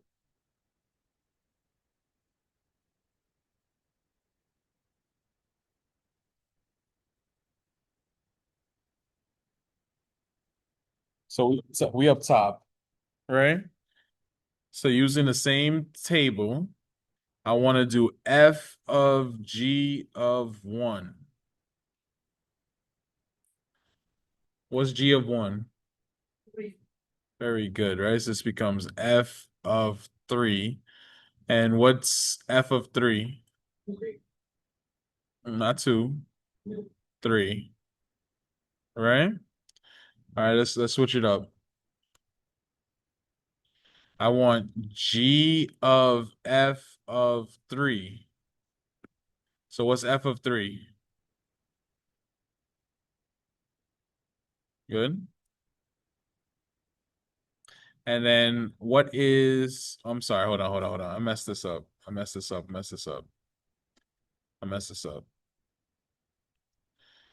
I want G of F of 4. Sorry about that. Let me try that again. So what is F of 4? So good. This is going to be G of 1. And what's G of 1? 3. Now we're talking. Questions about this? I know it's new. It's a little different. Bless you, bless you. Well, don't worry. You'll get the practice in the homework.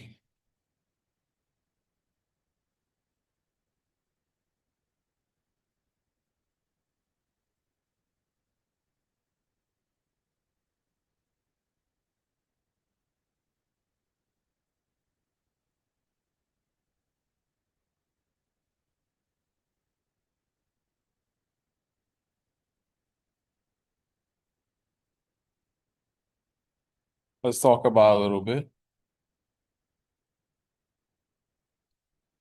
So evaluating composite functions using graphs. When we are given individual functions as graphs, the procedure for evaluating composite functions is similar to the process we use for evaluating the tables. This is important now, right? So we read the input and output values, but this time from the X and the Y axes of a graph, right? So this is really important. It's so important. I want to give you the T before we try it. All right. Here we go. So this is given a composite function and graphs of its individual functions. We're going to evaluate it using this information. First, what we got to do, we have to locate the given input to the inner function of the x-axis of its graph. Right. 2, we want to read off the output of the inner function from its y-axis of its graph. 3, we want to locate the inner function output on the x-axis of the graph of the other function, the outer function, excuse me. And 4, we want to read the output of the outer function from the y-axis of its graph. This is the output of the composite function. All right? Make sense? All right, let's try it. Doing it, I think, is a lot easier than describing it.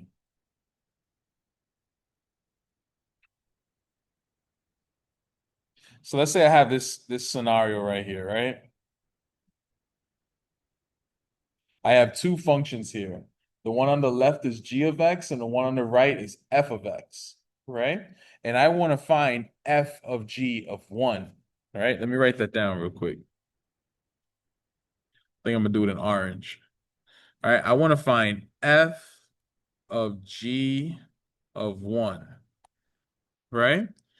So using the graph for g of x, that's this one, right? What is g of 1?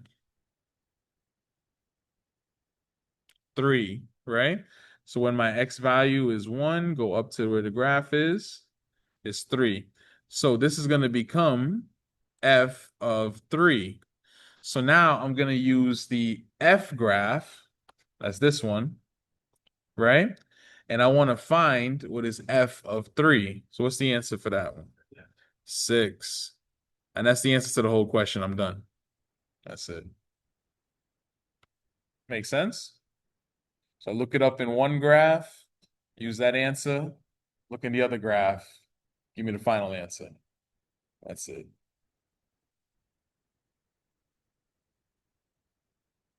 Fun stuff.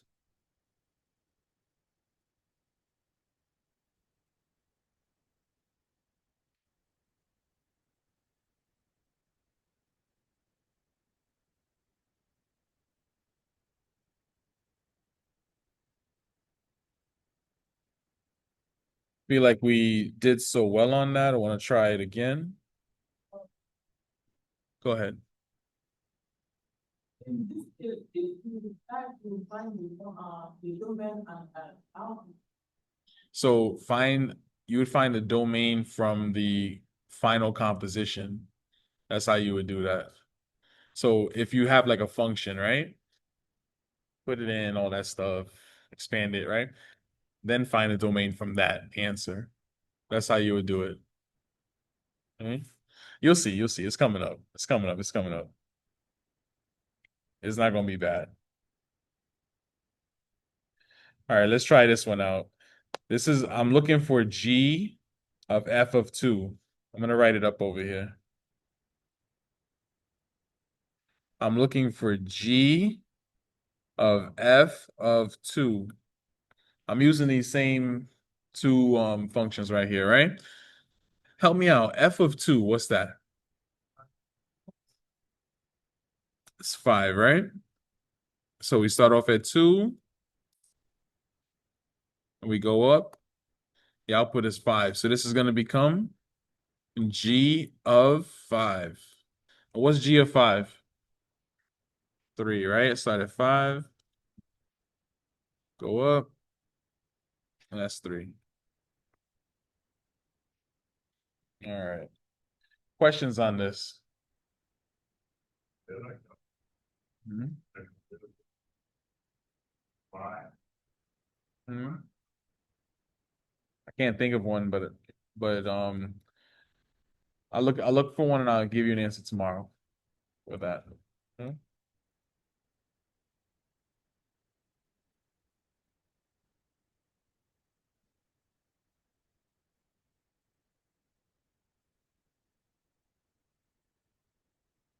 So now let's take it up a notch, a little bit different.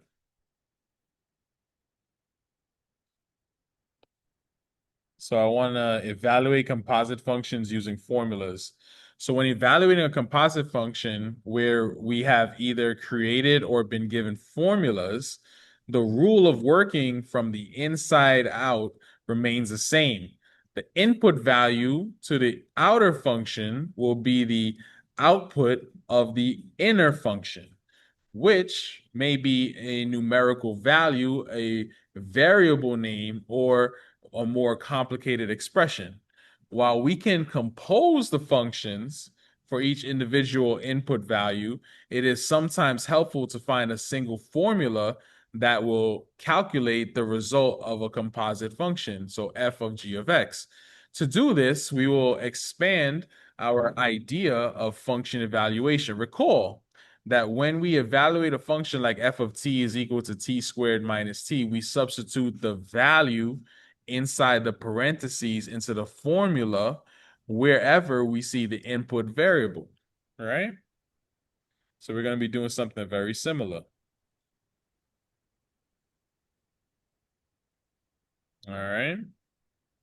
So given a formula for a composite function, we want to evaluate that function. So step 1, evaluate the inside function using the input value or variable provided. Step 2, use the resulting output as the input for the outside function. Right?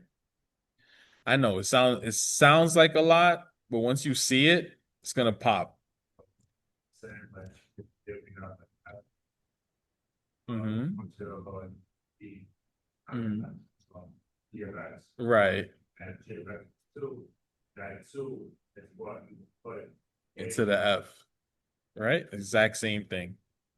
But the new thing is no graph. We have a formula. That's a change. Right? So check this out. Let's say that I have f of t is equal to t squared minus t, and I have h of x is equal to 3x plus 2. But look what I want. I want to find f of h of 1. That's my goal, right? So h of 1, right, is going to be 3 times the 1 plus 2. Very good. Which becomes what? F of 5. And then now I can just plug that into the F formula, right? So this is what? 5 squared minus 5, which is, what's that? 25 minus 5? 20? Yeah. And then that's it. All right. Questions on this? You understood this one? Awesome. All right. It's the same thing with the graph and the Okay, that's so yeah, you just have to like jump back and forth. In the table, same thing. Just jumping back and forth through the two different ones. Mhm.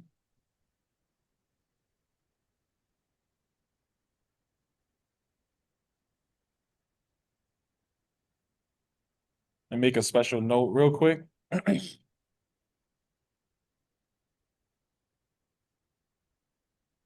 All right. It makes no difference what the input variables t and x were called in the problem because we evaluated for a specific numerical value. All right. So because we're plugging in a number, it didn't matter that they had different letters. All right.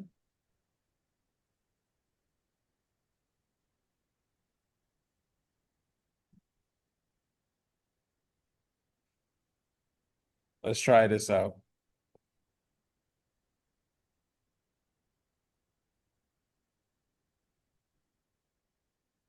I'll give y'all a minute to try it.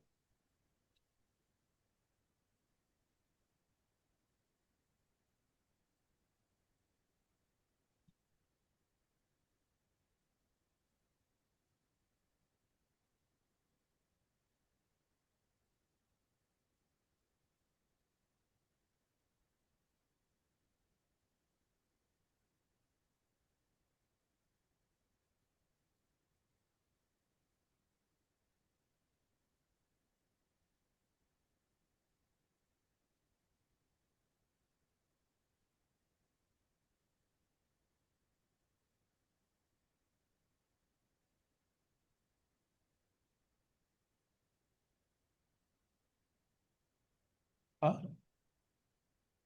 You finish it? Yeah, it's the same thing.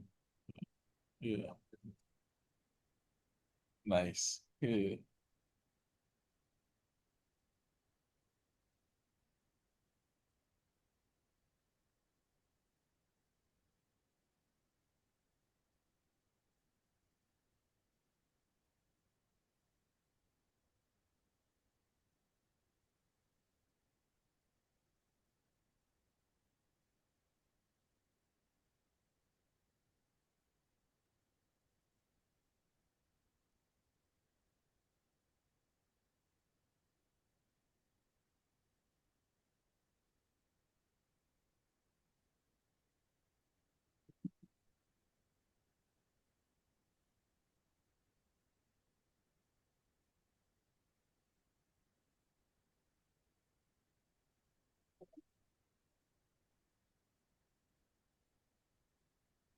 We good? All right, let's try this out. Let's look at A. So A says that they want H of F of 2, right? So we know that F of 2 is going to be what? It's going to be 2 squared minus 2. Very good. So it's like what? 4 minus 2. Call that 2. So they want H of 2. H of 2 is going to be what? 3 times 2 plus 2. Call that what? 8. Questions on that? Good. All right. This next one's a little bit harder for B, right? I want H, right, of F of negative 2, right? So this is going to be H of, what's this, negative 2 squared minus negative 2. So what is this, like H of 4 plus 4?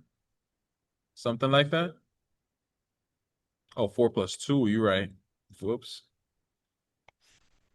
So that equals H of 6. Plug that in. This is going to be, what's that? 3 times 6 plus 2. What's that? 18 plus 2? 20. Right? Questions on this, anybody? Right. A little too deep? I got you. I got you. Not A, like, Yeah. the other part, Yeah. A third. Got you. I did get.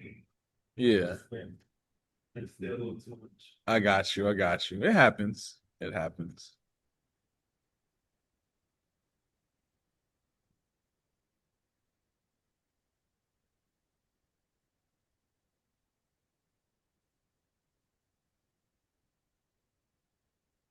All right. Let's look at this next part. So we're going to look at finding the domain of a composite function. All right. So as we discussed previously, the domain of a composite function such as f of g of x, right, is dependent on the domain of g and the domain of f. It is important to know when we can apply a composite function and when we cannot. That is to know the domain of a function such as f of g. Let us assume we know the domains of the functions f and g separately. If we write the composite function as, the composite function for an input x as f of g of x, we can see right away that x must be a member of the domain of g in order for the expression to be meaningful, because otherwise we cannot complete the inner function evaluation. However, we also see that g of x must be a member of the domain of f, otherwise the second function evaluation in f of g of x cannot be completed, and the expression, excuse me, is still undefined. Thus, the domain of f of g consists of only those inputs in the domain of g that produce the outputs from g belonging to the domain of f. Note that the domain of f composed with g is a set of all x's such that x is in the domain of g and g of x is in the domain of f. All right. So let's take a look at that real quick. Give you guys a little definition just to make it a little bit more clear. All right. So the domain of a composite function, whoops. The domain of a composite function f of g of x is a set of those inputs x in the domain of g for which g of x is in the domain of f. All right. So we have a domain within a domain. All right. Sounds like the same, yeah, like, Nah. the other function based over data, therefore. Right. And, Exactly. All right. So look, a little how to. Given a function composition f of g of x, determine its domain. Here's how you do it. Step one, find the domain of the g of x, the inside function. Find the domain of the inside function. Step two, find the domain of the outside function, f, right? Step three, find those inputs for x in the domain of g, for which g of x is in the domain of f. That is, exclude those inputs of x from the domain of g, for which g of x is not in the domain of f. The resulting set is the domain of f of g. Right? Right. The table is more clear because the table just gives you the whole domain right there, you know? But when you have a function, it's a little bit more harder. All right.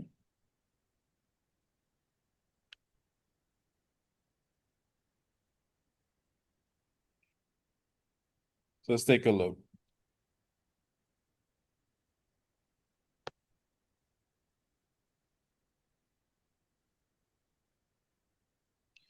So it says finding the domain of a composite function. Let's find the domain of f of g of x, where f of x is equal to 5 over x minus 1, and g of x is equal to 4 over 3x minus 2. All right? All right. Let's start basic right here, right? Step one. What is the domain of f of x? Give it to me in like interval notation.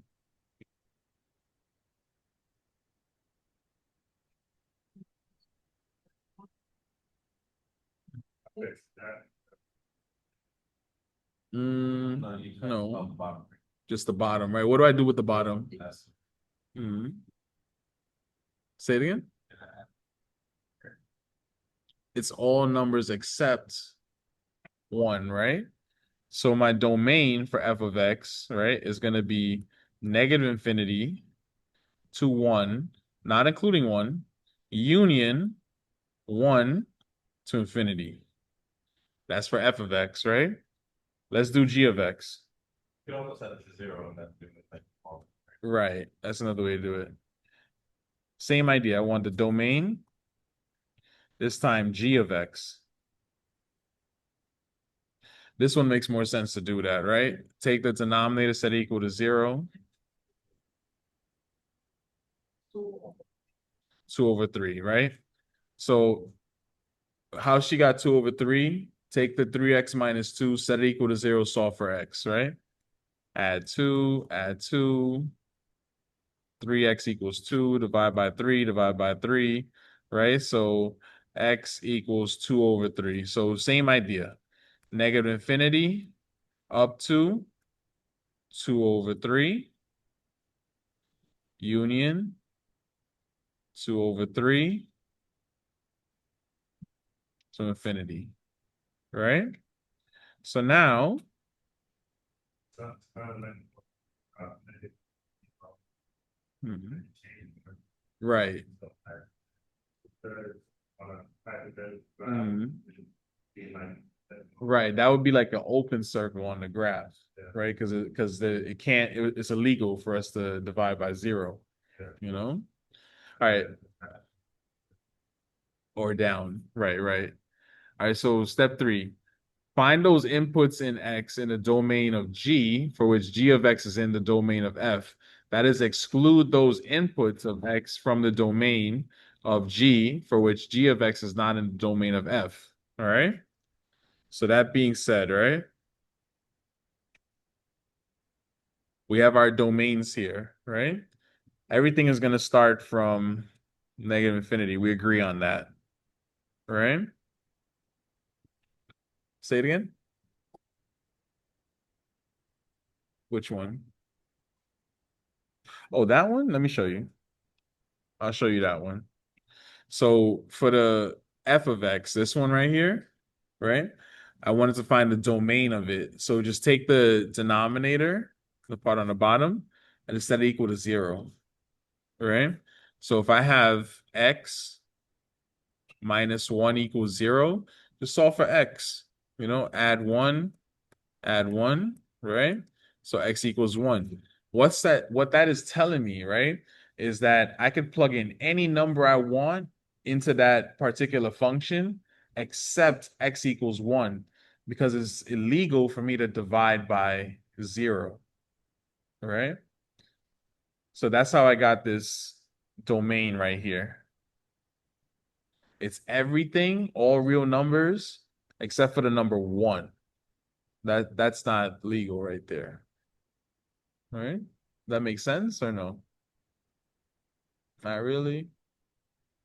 All right, you'll see it in the homework for practice. Yeah.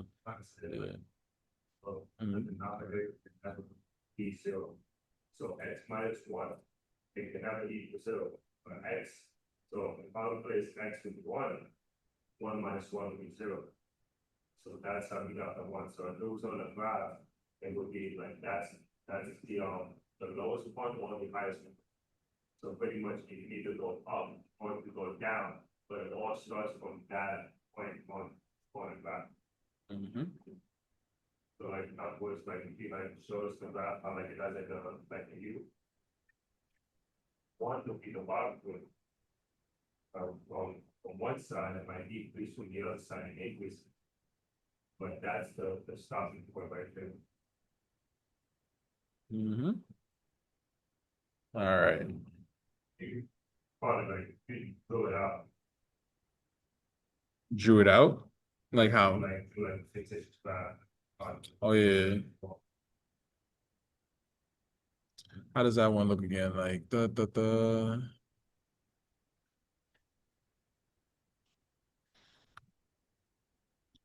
So It's not quite exactly like this, right? But long story short, I'm trying to remember how this one graph looks. I think it's like over X. Over X. Right. So I'm coming like this. Right? And then like that. I can't ever get to 1 because that's illegal. That'll be like dividing by 0. So the graph just kind of like goes off in infinity, basically. Right? That's essentially what's going on here. All numbers except 1. You know? So let's talk about that 1 though, because that 1 is important. Right? So the outside function, right, is 1.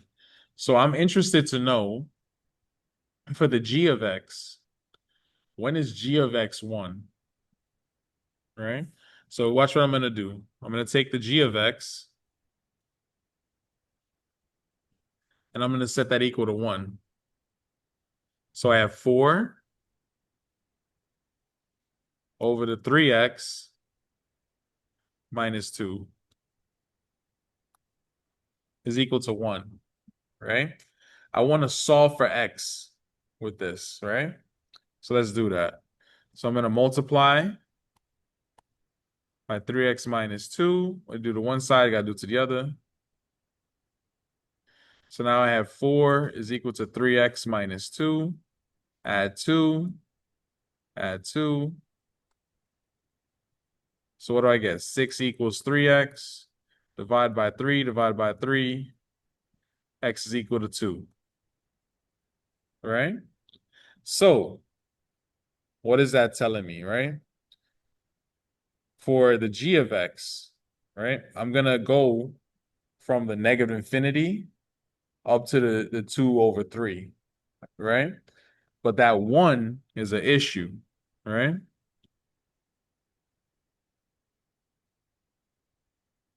All right, so I'm going from the negative infinity up to the 2 over 3. All right, and I'm going to union that with the 2 over 3, which we did that already. But I can't include the 1, right? But in terms of the f of x, that 1 became a 2, which we just found down here. So this is going to go from 2 over 3 to 2, which I will then union. Come back over here.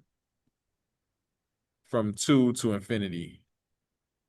This is the total domain right here for the composite. I'm sorry? So the 1, right? The 1 is strictly for the f of x, right? But I have to look at what would make the g of x 1, right? Because that's the illegal point right there, right? Is what would make the g of x 1. So that's why I had to come down here and set the g of x equal to 1, right? By me doing that, I found that at x equals 2, right? X equals 2 will make the g of x 1. That's illegal. So that's how I got this new union, right? So I'm still going from negative infinity up to 2 over 3, and I'm still gonna start off from 2 over 3 and go on and go from there, but I have to stop at 2. 2 is not gonna work for me in the composite. And then I go from that 2 to infinity, and that's everything. Does that make sense? It basically saying like there. Mhm. Graph 1 isn't, allowed to be at 1. At what coordinates would graph 2 touch the point 1? Right. That's exactly it. But yeah, it's like a mess of things, something like one. Like what I analyzed, like I'm the city that they get up like explosions and everything else, and it's like the information. They're thinking like, bro, Because what I'm thinking about is all of possible inputs that I could put into this composite function here, right? Like I'm just listing them all out in this notation. So how do I find them? Right? I find the ones that are illegal, the ones that will make the denominator 0 or something, right? And then I put them all together. So that's a trick right here. It's fun, it's just a little tricky. Hmm? Huh?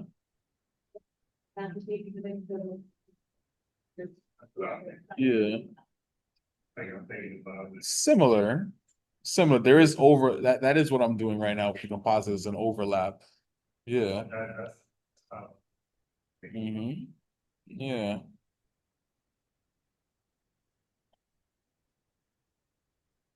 Let's look at another one.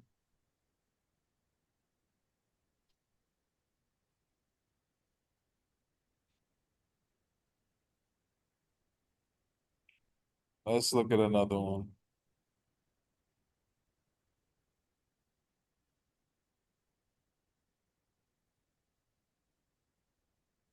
But this time we're gonna have radicals, right? So I want the composite f of g of x, where f of x is equal to the square root of x plus 2, and g of x is equal to the square root of 3 minus x. All right? Sure. From this one, you wanted to see? That's it. If the complete square, Complete the square? forget the square. Possibly. Well, you square to get rid of a square root. Yeah. You're welcome. So we're looking for the domain of this, right? So let's find the domain of f of x first.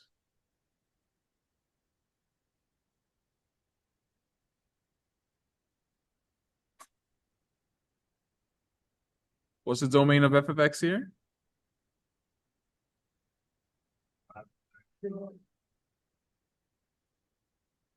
Well, we should take the inside of the square root, right? X plus 2. Set that equal to 0, right? Solve for x. I'm going to subtract 2. What I do to one side, do to the other. So I have x is equal to -2, right? My domain is all the numbers that are bigger than -2. Because remember, I can't take the square root of a negative number, right? So if I put this on a number line, for example, and I had the -2 here, if I put in a number bigger than -2, say like 0, I get a positive answer. If I put in a number smaller than -2, say like -3, for example, right? I would get a negative answer. I can only use the positive answers, right? So my domain is -2.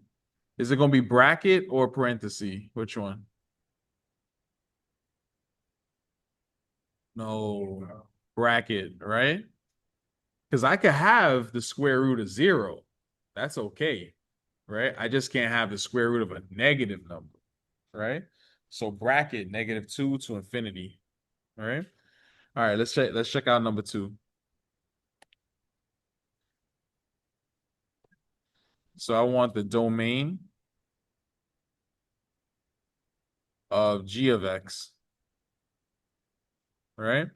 So what is that going to be?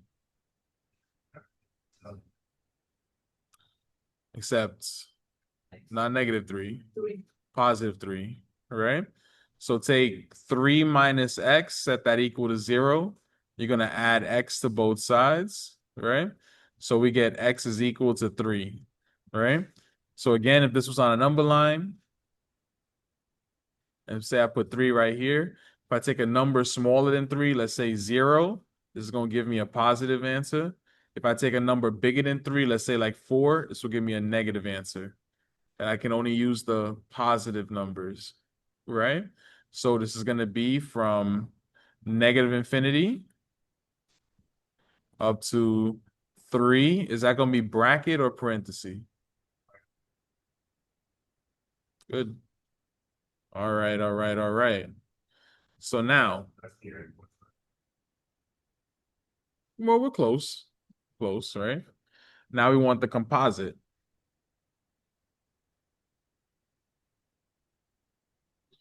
All right. So I'm looking at that g of x, right? And I'm looking at the f of x, right?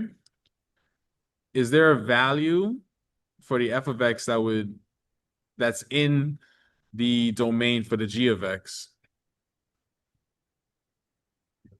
That -2, right?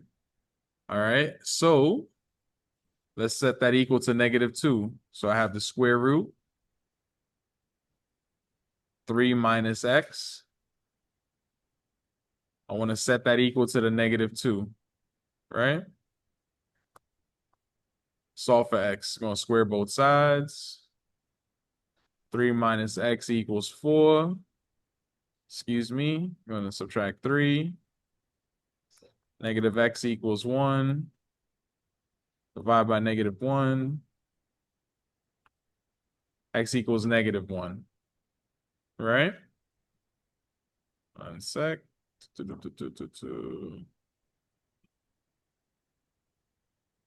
So, coming back.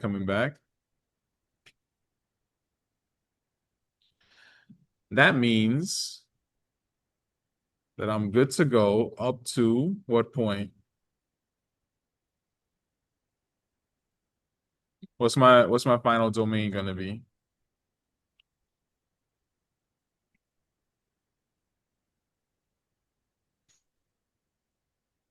One.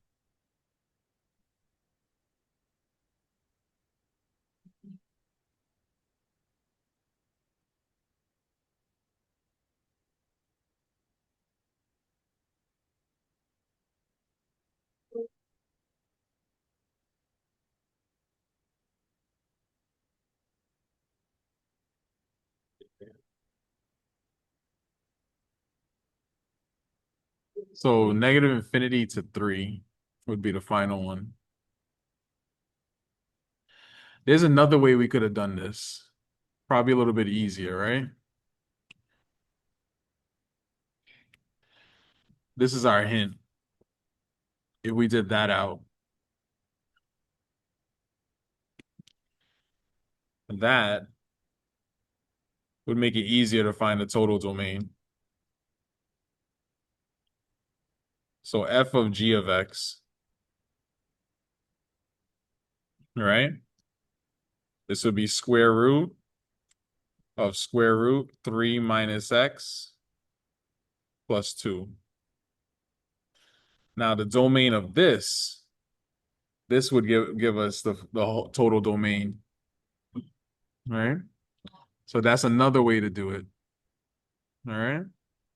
If you don't want to follow the instructions. Okay.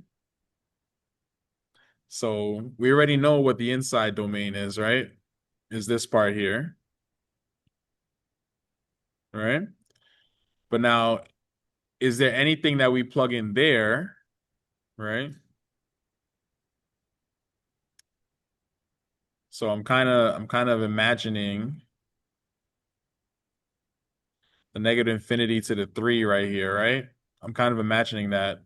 If I add 2 to that, is there anything there that would make it negative, right? Plenty, right? So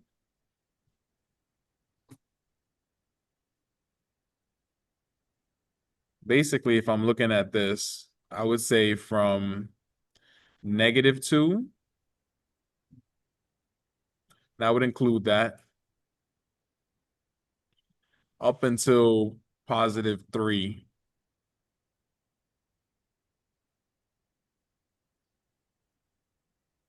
Yeah, +3 be included. That would be my total domain. That's another way to do it. That I think is the preferred way. Do the composition first and then find the domain of the composition. Huh? Yeah. I mean, let me get a piece of paper real quick, just write your name on it real quick. Send me an email for yesterday. Send me an email. Appreciate you, man. Don't gotta be the whole paper. You like this part right here? I have to watch this process. Like, here for like part of it. Of course. Give Just give me like your name up right there. Alright? Alright, we could call it at that. The -2. You see how the inside is like x plus 2, Yeah. right? So if I plug in -2, then that's gonna give me 0. 0 is okay, right? It's everything smaller than 0 that's not okay. No?